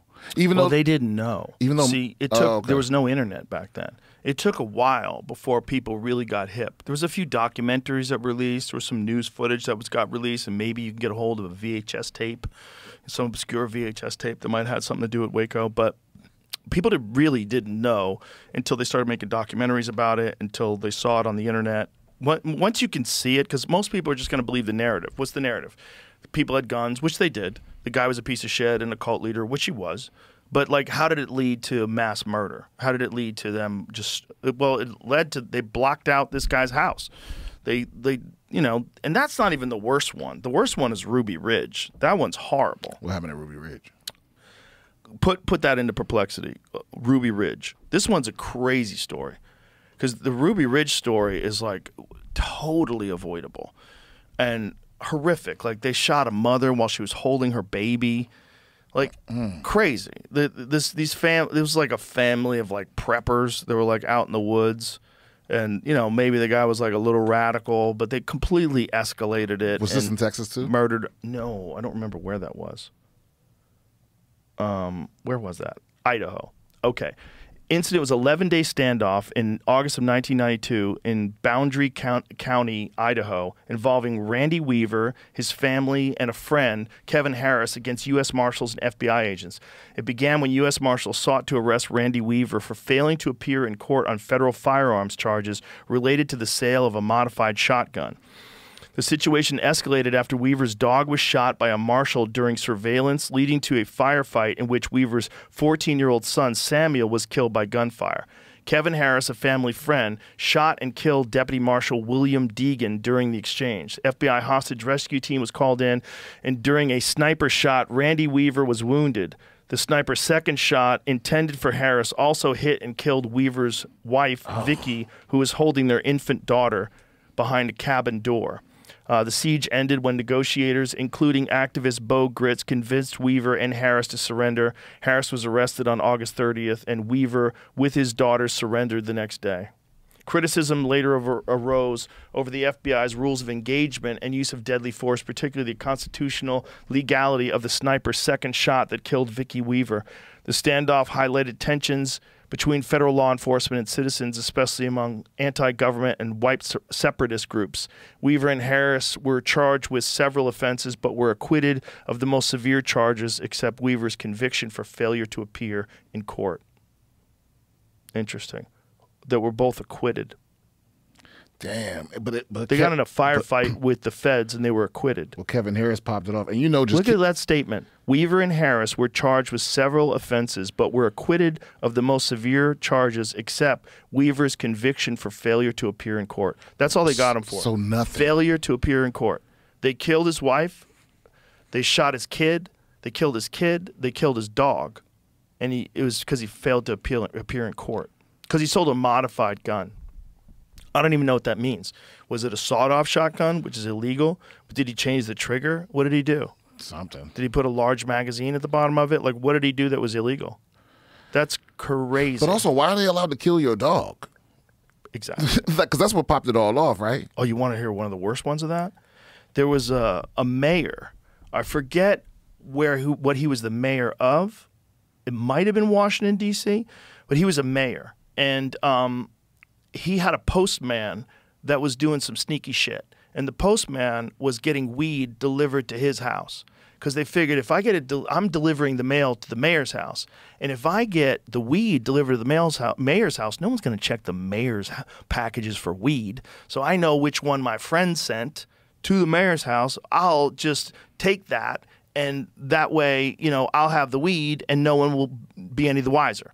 Well, unfortunately, someone was tracking that package and they knew that weed was going to this particular address. They didn't know it was the mayor's house. So they storm the mayor's house, shoot his fucking golden retriever, chase it out in the yard while it's cowering and shoot it. And you've been around my golden retriever. Like, the golden retrievers are not biting anybody, ever, ever. They're the worst guard dogs in the history of the world. Anybody who comes into my house like, hey, you want to give me a treat? Like, he loves everybody. And they shot his dogs. They fucking zip-tied his family, checked the whole house for weed, couldn't find anything. And then eventually it unraveled and they realized what had happened. Like, the guy who was in delivering his mail was also involved in this weed dealer. And they didn't piece it together until after they shot this guy's fucking dogs. But who's they? The cops, the SWAT team. Oh, okay. They burst down his door. They did the whole thing, man. They came in, guns, armor, fucking zip-tied everybody. They thought they were breaking into the house of like a drug. That's how bad their information is. It sounds like they need See if some you can weed. find that story, because it's a crazy story. And it was so heartbreaking because the kids had to see their dog get shot by these cops for fucking no reason. No reason. They really got to start letting cops smoke weed. I think It so. should be a requirement. Mushrooms. Yeah, something. Weed's not strong enough, but something to get. Well, also it's like therapy, and also it's like, hey, know for sure. Like, really do an investigation. How about find out who lives there? Oh my God, it's the mayor. Or like, if you shoot a golden retriever, you should probably have to retire. So here it is, Maryland. So police say Maryland mayor appears to be innocent victims of a scheme by two men to smuggle millions of dollars worth of marijuana by having it delivered to about a half a dozen unsuspecting recipients. So he was one of the many people that this guy delivered mail to. So he got home from work, saw a package addressed to his wife on the front porch, brought it inside, putting it on a table. Suddenly, police with guns drawn kicked in the door, stormed in, shooting to death the couple's two dogs and seizing the unopened package. In it were 32 pounds of marijuana, but the drugs evidently didn't belong to the couple. Police say the couple appeared to be innocent victims of a scheme by two young men to smuggle millions of dollars of marijuana to unsuspecting recipients. Two men under the arrest include a FedEx delivery man. Investigators said the delivery man would drop off a package outside of a home, and the other man would come by a short time later and pick it up. Wow. Isn't that crazy? But only the dogs died though? Our dogs were our children. Yeah. Police apparently killed the dogs, he said, for sport, gunning down one of them as it was running away. Our dogs were our children, said the 37-year-old Calvo. Two labs. Two labs. Oh, they were labs. They're black labs. I thought they were golden retrievers. I fucked it up. Our dogs were our children. Again, labs, same thing. Labs aren't biting anybody. They're the sweetest dogs in the world. Said the 37-year-old Calvo, they were our reason we brought this house because it had a big yard for them to run in. Unfucking believable.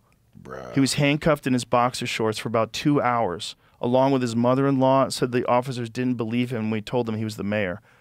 No charges were brought against Calvo or his wife, who came home in the middle of the raid. Fuck, man. But they ain't even apologized for killing the dogs. Killed labs. Bro, you found out wild shit. Like, That's so sad. I just came from Tulsa, Oklahoma, like the Tulsa massacre. What's the Tulsa massacre? It was like Black Wall Street. It was like, When was this? this was the 20s, I think, or maybe the 1910s, where like after the trails of tears, well, the civilized tribes, basically they were told that they could have Oklahoma because the land smelled funny, the air smelled funny, whatever, and then they found oil, and that set off a whole bunch of shit because now you got a bunch of natives and freed slaves that's about to be rich. So you see that movie, the Flower Moon movie? No, I didn't see it. Oh, but it's kind of like that. Like they would, because they couldn't sell their land. Some tribes couldn't sell their land, so you had to marry into the family, and then if you killed everybody, it was yours. Really? Yeah. And so, but Tulsa was Black Wall Street, but it was like the Greenwood area of Tulsa, and it was basically like a prosperous, wealthy black community, and there was a riot one night, and they burned it all down, And so they did this because of oil? No, well, that was the backdrop for Oklahoma, but they did this just because of like racial jealousy, just like. Oh, they did it because they were doing well? Yeah, they were doing too well, and there was a lot of racial tension in the community. Because the whole idea behind institutional racism is that poor white people don't mind being taken advantage of because they know that it's black people somewhere they're doing worse than them. But that doesn't work if you living next to dudes that's dressing better than you. They got cars, they got thriving business, and it got racial. Like the National Guard came in, and that was all stuff I learned before I went there. But then I went to the museum there, and I bring this up just because it would blow your mind how recently they just now acknowledged it like 5 years ago, right? This all happened because I was at the comedy club I was at. I mentioned to the owner, I was like, I've stayed in Hiltons all over the place. Why does my Hilton why does it have these pure things everywhere to tell you that the air is clean and the water's clean? And he was like, oh yeah, they just started filtering the water that goes to the north side of town like a few years ago, like the black side of town. I was like, what? Like how recently? He was like, 20. And me and my friends were like, 20? It's like, yeah. Put that back up, please. So he was like, have you not been to the museum? I was like, no. And so we went over there, and it was a heavy day. Bro, this is crazy. Look at this statistics here. Look how many blocks. 35 square blocks of the neighborhood. Yeah. At the time, one of the wealthiest black communities in the United States, colloquially known as Black Wall Street, more than 800 people were admitted to hospitals. As many as 6,000 black residents of Tulsa were interned, many of them for several days. The Oklahoma Bureau of Vital Statistics officially recorded 36 dead. Whoa. Yeah. And so they just now started, like the guy told me. Look at this. Estimates from from 36 to up to around 300 dead. 35 blocks. Yeah, they don't know how many are there because it was a lot of mass graves and stuff that they just started looking for. Holy shit, man! But even still to this day, they're not allowed to teach about it in schools. Like they just now started being allowed to teach about it, but they're not allowed to say who was who. Even the YouTube video is age restricted. I was going to show it to you, but the account I'm on, I didn't want to do it. Yeah, this shit was crazy. And so Joe, if you want to feel real uncomfortable. I'll go in the museum and they have these holograms. So you sit in the barber chair and you can see yourself in the mirror, but there's a hologram of a barber like cutting your hair, and there's 3 of them in a row, and they're like having a conversation about what's going on around town. It's heavy, bro. Wow, put that back up. So the cause of it, they're saying. So it says the massacre began during Memorial Weekend after a 19-year-old Dick Rowland, a black shoe shiner, was accused of assaulting Sarah Page, a white 21-year-old elevator operator in nearby Drexel building. He was arrested, and rumors that he was to be lynched spread.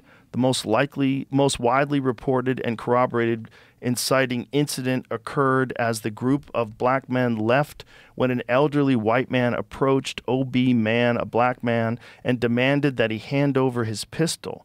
Man refused, and the old man attempted to disarm him. A gunshot went off, and then, according to the sheriff's reports, all hell broke loose. The two groups shot at each other until midnight, when the group of black men were greatly outnumbered and forced to retreat to Greenwood. Fuck. At the end of the exchange of gunfire, 12 people were dead, 10 white and 2 black. Alternatively, another eyewitness account was that the shooting began down the street from the courthouse when black business owners came to the defense of a lone black man being attacked by a group of around 6 white men. It is possible that the eyewitnesses did not recognize the fact that this incident was occurring as a part of a rolling gunfight that was already underway. Holy fuck, man. Yeah, shit went down in Greenwood. And the thing is, it's still not back. So then they they put a highway right through the middle of that neighborhood, and it completely like destroyed all of the economy and everything. Wow. Yeah, man. And I like I thought I knew about this shit, but then when I went there, it was real intense for me. But then we ate some good ass food though. It was me and Lucas McCurry, and when we got done, when we got back to the hotel, he was like, "Oh, that's the blackest day I've ever had." I was like, "Might be mine too." This is the place? Yeah. It's called the Oh, wow. it's called the Black Wall Street Museum. And they just recently admitted this? They admitted it probably in the like 2010 or something like that. They acknowledged it. I mean, everyone already knew, but now they're just now getting to the point where they're allowed to like teach it. But they still aren't allowed to say what the people look like. So they can say Group A did this and Group B did that, but they can't say black, white. They can't say Klan. This, you know. Really? Yeah, they still won't say certain people's names because these are like because the Klan is heavily involved too. Like when you go to the museum, there's like a Klan ledger of like the meeting, you know, like a roll call. Whoa. Yeah, it was a wild ass. It's wild out there in Oklahoma, and the thing is, they still haven't recovered. That neighborhood is still not recovered. I mean, it never will at this point. The history of Oklahoma is so crazy. Oklahoma is not. Well, that's the thing. So we get done the tour. We walk out of the tour guide, and I walk past this guy. I didn't know he was one of the guides because we didn't take a guide. We just walked through the museum ourselves. And he goes, "You look familiar." And I was like, "Oh, well, you probably know me from comedy or whatever." He was like, "Oh yeah." And he is like the guide, and then we walked around with him for like an hour. Oh wow! And he told us, he was like, "Yeah, they don't even say everything. So this is also blah blah blah blah blah." He took us to like all these historical spots, and we ate at this place called Sweet Lisa's, which you could taste the struggle, the season, everything was just seasoned, just perfection. You know what I mean? You could just tell this recipe came from the ancestors. It was incredible. And it's like in this little shop, they just got indoor seating, you know. Wow. Yeah, it was almost like, I guess because in my mind it's easy to learn about shit like that and think of it as something that happened a long time ago. But then to be there and realize like they still haven't come all the way back, you know. You see that photo of that lady, that Native American lady at the front door? With it, she's breastfeeding a child. You've seen it. Oh, here. at the mothership? Yeah, here in this room. Oh, no. I went outside. You never saw it? No. You know that one you've seen the painting of a Native American face that's on bullets. It's like all back. You've seen that? Yeah. That's Quanah Parker. That lady, Cynthia Ann Parker, she was kidnapped by Comanches in Oklahoma. So what they used to do in Oklahoma is, this is so dark, they would give people these plots of land knowing they were going to get attacked by the Comanches. Like, hey, you could go live out here. And they basically like use them as bait. They're like they started conflict to try to conquer these territories by just having people go out there and get shot at and get killed and get slaughtered. And then eventually they would have to send the army out. And then after a long time, they eventually went through that and went through here, where at Texas, the Comanche ran this place too. But they killed her whole family, and they stole her when she was 9 years old, and they kept her because they had a hard time having children because they had so many horse riders. They were riding horses all the time, and a lot of women miscarried. So it's very difficult for them to keep their numbers up. So when they would go on raiding parties, they would kill everybody except the children, and then they incorporate the children into the tribe. Cynthia Ann Parker was the last of that tribe. She gave birth to Quanah Parker, who was the last chief of that tribe. She married the chief of the tribe. She had a baby with him. That baby, that half-American baby, was Quanah Parker. He was the last chief of the Comanches. So now there's no more Comanches? I mean, they still exist, but they don't have a reservation. Like they don't have territory. Oh, word.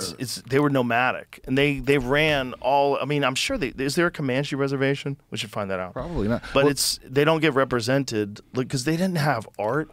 It's a crazy civilization. Well, the dude was telling me that so there were 4 tribes considered the civilized tribes, and those are the people that agreed to stop fighting the United States, to learn English, to like be Christian, those kind of things, and they were promised Oklahoma, knowing that it was already commanded to, and so they got out there and got the the United States government did that with everybody. I think. Bro. The Comanche Nation is a federally recognized tribe headquartered in Lawton, Oklahoma, but do they have a reservation there? There's no longer a Comanche reservation in Texas. The historical one established in 1854 near Clear Fork of the Brazos River in present-day Throckmorton County. The Comanche were later forced to relocate to Indian Territory, now known as Oklahoma, in 1859, after the reservation was dissolved, and the current Comanche Nation is based in Oklahoma. So it seems like they don't have a reservation. Bro, it's mad history that I'm so ignorant about. Got to read this book, Empire of the Summer Moon. Get it on audio. It's incredible. Empire of the Summer Moon? Empire of the Summer Moon. I'll get it right now. It's all about the Comanche in Texas and in Oklahoma, but that's part of the story. So like what I was getting at is like the history of Oklahoma is just seeped in violence. And it's still not fixed. It can't be. But a lot of people are moving there right now. Well, I bet. It's a lot of people want to move to a place where they don't get fucked with as much. You know what California is? What's it called again? Empire of the Summer Moon. You know what California is proposing? I don't know if they're going to do this, if they're going to be able to pull this off, but there's a new wealth tax that's basically they're going to tax your savings account. I looked it up. It's only for 200 billionaires. What? Is what that's for. What does that mean?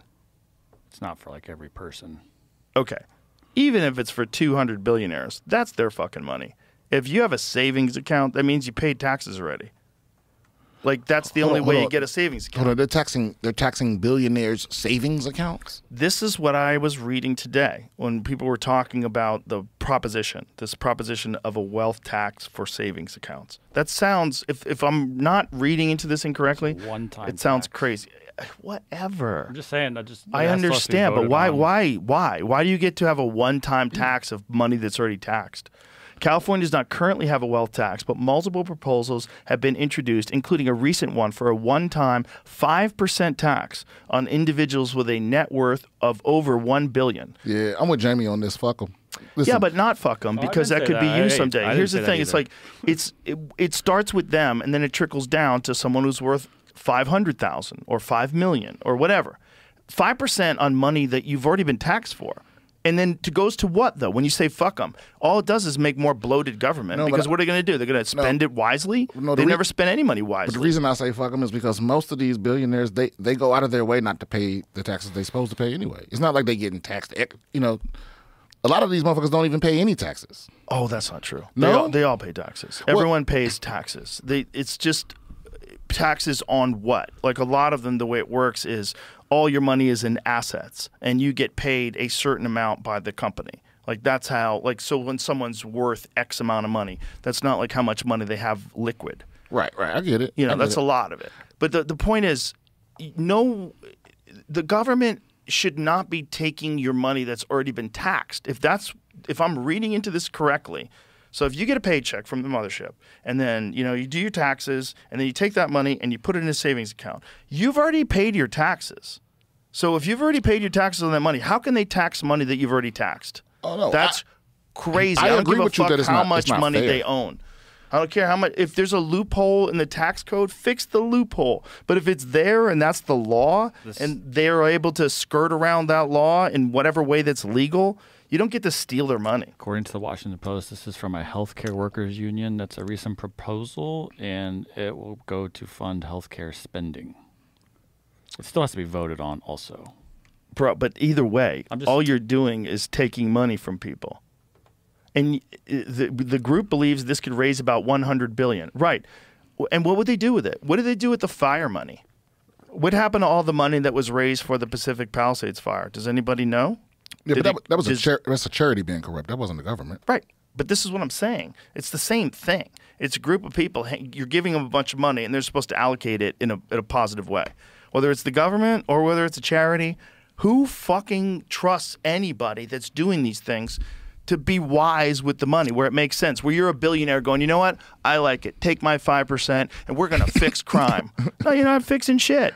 You're just going to take my money, and you're just going to be more incompetent.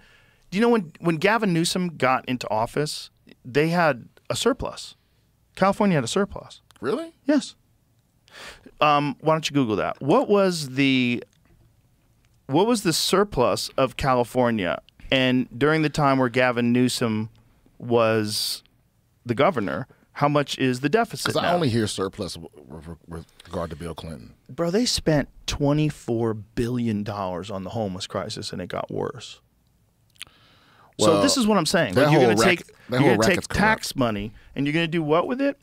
In 2022, California Governor Gavin Newsom announced record-breaking budget surplus of approximately $97.5 billion, which was projected to fund new initiatives like cash payments to residents and investments in drought relief, child care, and education. However, the state later faced a significant budget deficit, primarily due to overestimating revenues from a booming stock market that later declined, coupled with increased spending commitments during the surplus period. By 2024, Newsom was proposing a budget to close a multi-billion-dollar deficit, which required spending cuts and other measures to balance a budget. So the surplus of $97.5 billion, it became a multi-billion-dollar deficit in 2 years. Because of the stock market? It seems like there's a lot of stuff. Overestimating revenues, increased spending commitments, which is probably a big part of it. They probably spent too much money during the surplus period. What if they But only, the point is, it's mismanagement. What if they only tax the people that's on the Epstein list? You only get so much. You just take all their money. Yeah, if you're on the list, take all your money. They'd probably only get a few $100 billion. That's the thing. It's like at the end of the day, they're going to blow through that money. It sounds crazy, but they're going to blow through that money. They blow through all the money. But you're right. 24 It's not fair on paper, but it's hard to have empathy for people that have way more than the people. You know what I mean? Oh yeah, It's I'm like- not having empathy. I'm just recognizing the law and recognizing where this goes. Yeah. The problem with any decision that we make on people that have more money than us, eventually it's going to trickle down to you. Because like if they could just tax these people, because there's only 200 of them, they can't really talk too much shit. Like, okay, but why are you doing that? Like if they Yeah. did something illegal to get that money and you're going to punish them for that, I'm all with you. But if they have the money and then it's in their savings account and then you decide to tax the savings account because you need money to do what? More incompetent bullshit? That's the problem. Like they're not competent. If you're going to take that 5% and you knew this is going to be what cleans up the Palisades, this is going to be what fixes education, but it's not. It's not going to do anything. The homeless crisis gets worse. It's bigger than ever. Well, the homeless thing is a whole racket because I experienced that firsthand. It's just people making money. That money isn't going to actually help anybody that's on the streets. I mean, it kind of is, but not really. There's so many charities that are dirty. Just like people that are dirty, like those creepy guys who pretend to be male feminists and they're really a piece of shit. You know what I mean? Like that's the type of people that set up charities, but they really just want the money. Like there's people that have run charities where the charity makes the actual thing makes like 6%, 10% of the money generated. Most of it goes to the people, and they have lavish lifestyles. They get paid tremendous salaries. Did I ever tell you to run charities? The shelter I was living in, the guy that was running the place got high, and then the executive had to show up, and he pulled up in a fucking Phantom with a fancy ass suit on and a nice ass watch. And I was like, hold on, how the fuck is he? Because that's the first time it hit everybody. Like, oh, this isn't It's a business. Yeah, it's a business. Yeah, it's a business. They're generating income, spending the least amount possible, providing you with the least amount of care that they have to, and then pocketing the rest. And say we got a high overhead, very high overhead. And as long as nobody dies, yeah. Because that's the thing. It's all a racket, and everyone knows it's like all wink, wink. Yeah. But the rules actually applied to the actual homeless residents. Yeah. But it was all nonsense. It's like they were real strict about you. Make sure you signing these papers saying you were doing these activities because they were getting grants for those things. Exactly. But it's like, well, just put my signature on there. This is all bullshit. Right? Crazy. But yeah, I think most charities are a scam. Most charities have an element of scam. Yeah. But there's a lot of legitimate charities out there for sure. There's a lot of really good charitable people out there for sure. Well, real people that are doing charities for the right reasons. Yeah, the workers. A lot of the workers are in there for the right reason. Yes. But it's just like colleges, right? Where it's like it's just that the entity has become so bloated. Can you look it up, Jamie? How most of like the top universities, most of their money goes towards administration. So they've just, they hire people to collect the money, and then they got to hire more people to watch over those people, and then more people to get more. And then before you know it, the whole admin side is so bloated that the college gets upside down if they don't raise tuition. And it just keeps going, and then the cycle just keeps going and going and going and going. And then they have donors, which is weird. Yeah, I don't understand how that works. Crazy amounts of money people donate to colleges. Yeah, that people love their alma maters, but there must be a tax thing too. Where does the money from most universities go? The money from most universities primarily goes towards faculty and staff salaries, student services, and campus maintenance. Significant portion is also allocated to research, academic programs, and scholarships. Universities spend on maintaining buildings and facilities, supporting student housing and dining, healthcare, technology upgrades, and activities like sports and events, government funding, tuition, investments, grants, donations, blah, blah, blah, blah, blah. Eventually, administrative costs and strategic initiatives also consume parts of the budget. Overall, salaries and wages usually make up the largest expenditure category for universities. So it's salaries. Yeah, they get a lot of money. It's salary for the admin people, the fucking coaches. Some of those coaches. Well, there's weird gigs that people have where like a major university will pay someone like $500,000 a year to do stuff. Like, does Elizabeth Warren get paid from Harvard still? You could teach speak. Yeah, you know who had one of them gigs? Biden. He had one of them gigs where they gave him like $1 million a year, and he pretended he was a professor. And then he said, "When I taught law at Penn State or wherever it was, he taught law." It was like professor emeritus. Yeah, but he never taught a class. Like, it's all horseshit. Oh, he was never anybody. He got one of them sweet gigs where you get money from the university. Bro, sign me up. Those are like mafia jobs. Yeah, I'll take a bullshit job in a heartbeat. Elizabeth Warren, currently United States Senator, she's on leave from her teaching position at Harvard and no longer receives a salary from the university. Her current annual salary as a senator is $174,000. She and her husband, also a Harvard professor, report additional income from book royalties and investments. Her salary for this 2010 to 2011 was reported at $429,000. This figure came under scrutiny during her first Senate campaign, with critics mischaracterizing it as payment for teaching only one class. PolitiFact rated this claim half true because the amount covered a 2-year period in which she taught 2 classes and was on leave to advise the Obama administration, and also reflected her status as a high-ranking, accomplished professor and researcher. Stop mischaracterizing Elizabeth, Joe. What is her net worth? Put that in there. Net worth. That's not going to be accurate. Let's find out. Bro, this shit's always wrong. It's not. Okay. It's not a good place to look. Yeah, because I look when the net worth shit, the internet they said I'm worth $4 million. I said, where the fuck that money at?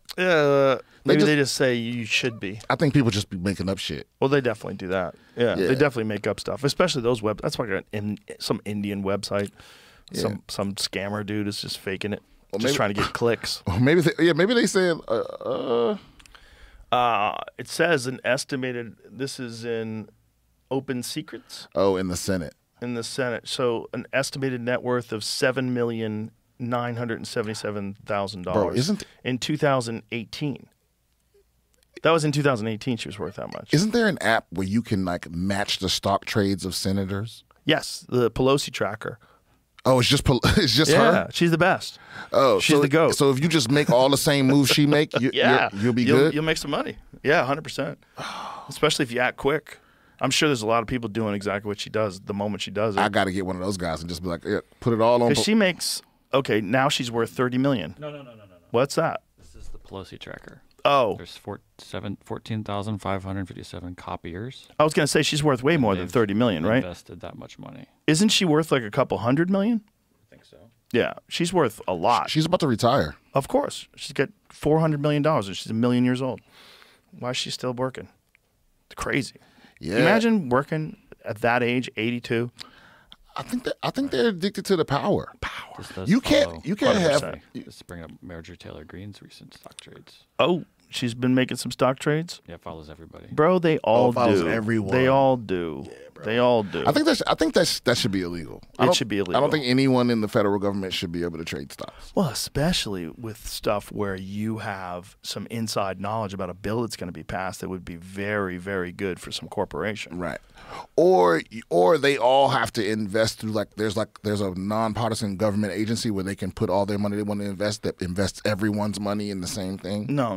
Because you start doing that, and then you got more corruption, more room for bureaucracy, more room for bullshit. You got too much money flowing around. So they're not going to be. Even So then, what do you that. say to the argument that they should be able to? No. No. You're insider trading. What if they just tell people to do it for them? How do you stop that? Well, that's what they're That's supposed to be problem. doing now, but. yeah, I mean, like, what's the end? That goal, could I be guess? that could be a problem. But at least then they could catch you, and you can get in trouble. That's how insider trading works. Like, so say if they do that and they do it, through WhatsApp or something like that, and then the government gets access to your WhatsApp, and then they find out you've been trading. See, That Joe, Epstein emails thing with the lady getting emailed Stacey Platt during it. Yeah. It's like, what? No, Yeah. if it Did you were up see to that? me, it'd be Crazy. Judge Dredd shit. We're like, Wait a minute. you get 4 terms, and then they take you out. They just put you out in the desert with nothing. They take all your shit, donate it back to the people, and they just send your ass. You were in charge for however long, and now get the fuck out of here. Look, there's no way you make $170,000 a year and you're worth. Let's say she's worth $180 million. I've heard it's a lot more than that. I've heard estimates as high as $400 million, but there's no way a regular person who makes $170,000 a year ever gets there and keeps that $170,000 a year job. Get the fuck out of here. There's not a chance in hell you keep that $170,000 a year job where you're working 8 hours a day every fucking day, and on the side you've racked up $400 million. Well, bitch, that's what you're good at. Imagine if you were doing that all day long while you've been working in the Senate. You would have even more money. Are you crazy? You're wasting all your valuable time and resources doing a job that pays you $170,000 a year, but it has nothing to do with your investments. Why would you even suspect that it has anything to do with the profit that I make from my Is she the investments? richest person in Congress? She's got to be up there. She can't be. Well, there's probably some billionaires who signed up and won and got into office somewhere. There's probably a lot of them. But the thing is, they're all richer when they leave. Well, Bloomberg, wasn't he like a multi-billionaire when he became the mayor of New York City? I don't know. I think he was. Isn't Michael Bloomberg is crazy rich. Yeah. I think he was a billionaire while he became mayor because he wanted to fix New York City because he loved it. That's the Did it work? Wow. I was just there. It was nice. I mean, It's worth $109 billion estimated. yeah, he's worth a lot of money. Imagine, Richest person. Bro, in the those sandwiches you put up. ooh, Giovanni's Italian Deli, bro. But- You could barely get your mouth on them. They're like that big. I want him to come out here. I want him to open up a deli out here. Was you talking to him about it? He said he would be interested in doing it. I mean, look, he's a fucking hilarious character. He's a very funny guy. And his food is fucking sensational. And all of it gets imported from Italy. So he can import it from Italy. All the ingredients? Yes. Everything is imported from Italy. Okay. Or the mortadella, the mozzarella, all that stuff. So he's getting it all from Italy. All the sun-dried peppers. Bro, it's sensational. I mean, it looks good. I've still You never gotta had. come next time. I never had a chance to try it. Next time I go to New York, you're coming with me. All right, deal. Bro, you're going to feel so bad the next day, though. Oh, my God. Sunday, I was like, I'm not eating. I'm not eating anymore. I looked like I was pregnant. My stomach was out like that far. I ate so much. Yeah. He gave me a 4-foot-long sandwich, dude. It was 4 feet long. I just kept stuffing it in my fat face. Yeah, I was getting I it. ate meatballs. I ate 4 or 5 cannolis. I ate so much. I should not have gone that deep. What did they cater the event? Because why did they drop off giant sandwiches? He just does it for me. Does like I've blown him up online. I've blown him up on the podcast. His deli's killing it. That's a good guy. He's a great guy. And I found them just randomly. G&R Deli in the Bronx. That's how I found them. After you left. What do you mean? After you left New York. This is like. Oh, yeah. This is recently. This is like within a couple of years. I found, because most of the time I eat really clean. And most of the time it's just meat. But when I go off, I like to really go Yeah, off. I've seen you literally like eat like a hostage, like somebody that just got released. It's a problem. Yeah. I'm a real glutton, man. I eat massive. It's not just eating food that I shouldn't be eating. I'll eat a massive amount of it. Yeah, Yeah. Some good pasta. It's hard to stop. I can't stop. It's hard to stop. Oh, yeah. Well, so I ate at this place, Teresi, with my wife on Friday night. That was incredible. It's Italian food. I ate way too much there. It was sensational. And then the next day, Giovanni shows up with these 2 giant 4-foot sandwiches. But my rule is when I'm in New York, all bets are off. All that diet shit's out the window. Yeah, you gotta I'm let eating loose. for fun. I'm just eating for fun when I'm in New York. My greedy ass. I ate it. Daidui. How you say it? Oh, Daidui. Had a Daidui on Sunday, and then I did sushi by scratch last night. Oh my God! Shout out to Jesse Griffiths. Jesse's the head chef and the owner of Daidui. Oh, he's the buddy. man. Brilliant. I stumbled onto that place, and I thought I was putting you on. You were like, oh, I know that guy. Yeah, I found out about that place years ago because he was on my friend Steven Rinnella's podcast. And I was like, oh, that guy's so interesting. And so I actually I don't know if I had him on my podcast before I ate at his restaurant or after. I don't remember.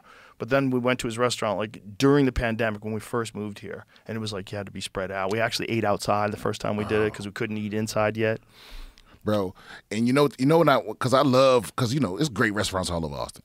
And I know it's gonna be good whenever the staff is generally happy to be there. Like you go and do it, everyone fucking loves it there. Especially like if you see old people working there.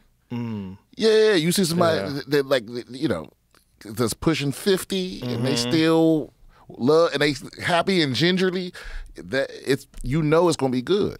Yeah, Daidui is sensational. Yeah, the thing about them is everything is from Texas. There's nothing in there you can't even get like a Diet Coke in there. They don't have anything that ain't from Texas. Nothing. So good too. Yeah. And he always has like exotic shit on the menu. Yeah, the menu is always changing, but you can always get those pork chops. Oh yes, pork chops the are wild boar sensational. pork chops. Sensational. Yeah, everything's sensational. Jesse's like one of the best chefs in the country. I've been there enough times now where I know like anything you order is gonna be good. Yeah. We are spoiled here, bro. Yeah, big time. There's so much good food in Texas, and specifically in Austin. At the medium to high level, the fast food is trash. Like if you, no, seriously, like if it's not a Texas fast food place, it's such a phenomenon to me. Like what's trash? Like everything that's not a Texas place. Like Dan's is great, Whataburger's great, but Chick-fil-A is not as good. McDonald's is not as good. Chick-fil-A's not as good? Wendy's is terrible. I had Chick-fil-A like a month ago. It was amazing. No, it's okay, but it's not up different? to the service is not as. I mean, Chick-fil-A tastes the same everywhere. You go inside to Chick-fil-A? Yeah, I'm going inside, or Chick-fil-A is if a I order it. drive-through thing, man. You want to maybe. eat in your car like a pig, But like a disgusting person who hates himself. But Chick-fil-A might be somewhat of an exception. But like even In-N-Out here is not as good. Were you telling me that Chick-fil-A has like aluminum in it? Were you one of the ones who was telling that's me? probably Kurt Metzger. That was Tony, I think. Was it Tony? think so. Yeah, it was Tony. Yeah, he was saying Chick-fil-A has aluminum in it or something. What? What does it have in it? Well, it's What is the controversial it's that- ingredient? I think it's in the buns or something, but it's aluminum. It's in a lot of stuff. Aluminum what though? It's not just aluminum. No, it's not. It's like a. It's foil. They grind up No, it's not foil. foil. And But it you makes know- it thicker. But Makes your bun sometimes thicker. certain names So good. sound scary, Right. but it's it's something normal. right. Like you know? vitamin C sounds scary. Ascorbic acid. Like, I think oh it's no. Sodium aluminum phosphate. Yeah. Is that a preservative? I'll look it up. Man, fuck preservatives. That's what's wrong with us. Everything is preserving your gut biome. It's all getting in there. All this bacteria. Sodium shit. aluminum phosphate, a food Yeah. additive. Yeah, I don't think that's bad. But also, I've probably eaten so much of whatever that is. Yeah. Oh yeah, Yeah. yeah. That's When you think about like food like that, you're just not supposed to eat it every day. That's all it is. It's really good if you just want to eat it and enjoy it. Like, you ever have Cane's, those chicken fingers? yeah. Ooh, I've had those are good. Cane's. Those Yeah, are Cane's. good. The Cane's is dipping pretty sauce. good. Pretty. If you just don't do it every day, just every now and again. But again, even Cane's is better in other places. What? Yeah. Are you a Cane's connoisseur? No, but I'm a fast food. I've eaten a lot of fast food. I've heard that In-N-Out here is not as good. In-N-Out here is not as good. Really? Wendy's is not as good. Does the In-N-Out here have the same? KFC's bad. Does the In-N-Out here have the same sort of menu, or you can get off-menu stuff? No, it's the same. It's the same everything, except the service sucks and the food is not as. It's just not as consistent. You know what I mean? Okay. Like, because I've never before here, I've never been to it. Because like Chick-fil-A and In-N-Out, that's a certain standard. Okay. Especially if you're coming from L.A. But you said McDonald's too. Yeah, the McDonald's here is trash. It's a food distribution issue.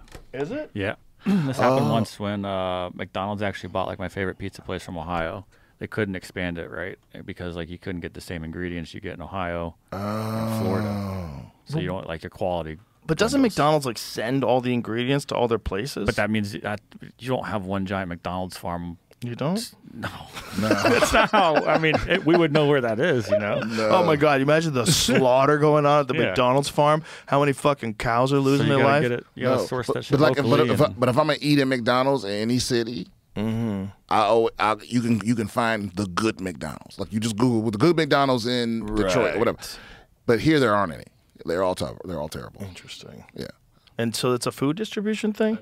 I'm pretty sure. How are they getting bad beef in Texas? It's not bad beef, but it's just not the same. It's not consistent. It's not the exact same. So the processing might not have the. Because the thing is, it's not great food. You eat at McDonald's because you know what you're going to get. Right. It tastes just like it does every other time you've had it. But it's not because it's the best. But when you settle for McDonald's, right, and you just it's like you have a standard. Yeah, it's like calling your ex. It's like you settle for it.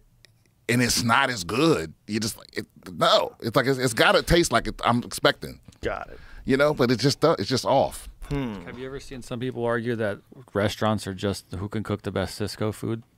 So it's like they're all getting it from the same kind of distributor. Well, I think most of them are. Really?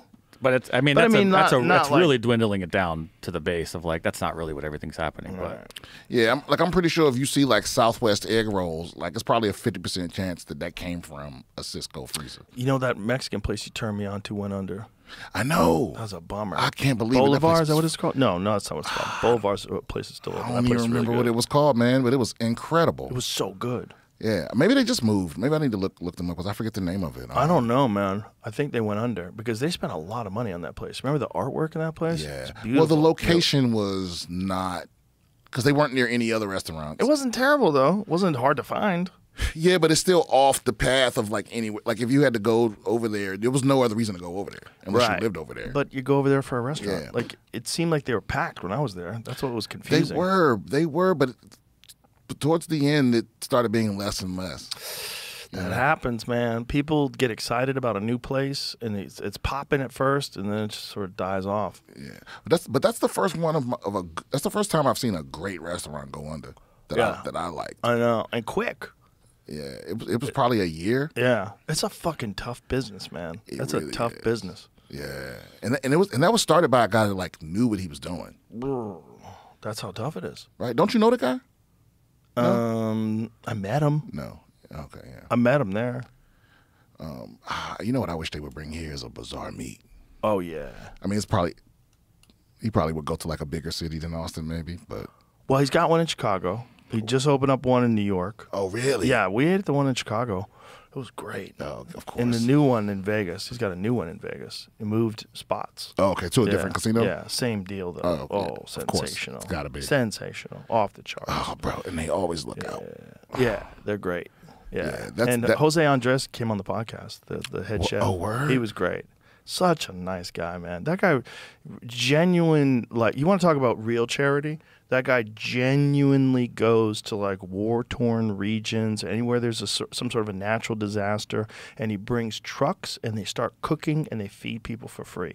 They feed people that level of food, too. Yes. His food. Yeah. His food. He loves helping people, like genuinely loves helping people and loves cooking for people.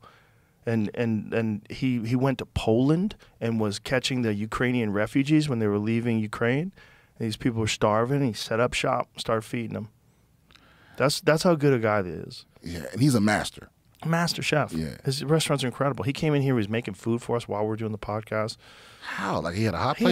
He had a piece of ham. He was cutting off ham and shit. And he had like that fancy ass ham. That's like hamon, this thin sliced. Yeah, remember that? It comes with like a stand. Mm-hmm. Yeah, man. He gave me a whole leg. I took it home with me. Yeah, it'll last forever. Yeah, it lasts forever. It's cured. Yeah. Bro, it's so good. It's so good. Good food's gonna be the downfall of me. Yeah, but you could have both. Yeah, you can have both. You just gotta have like. You ever see The Rock's cheat meals? Yeah. On Sundays, The Rock will have these legendary cheat meals. I don't know if he still does it, but he would post them on Instagram. It was like a stack of pancakes, giant chocolate chip cookies. No, but the Rock shrunk down now, like John Cena. Did.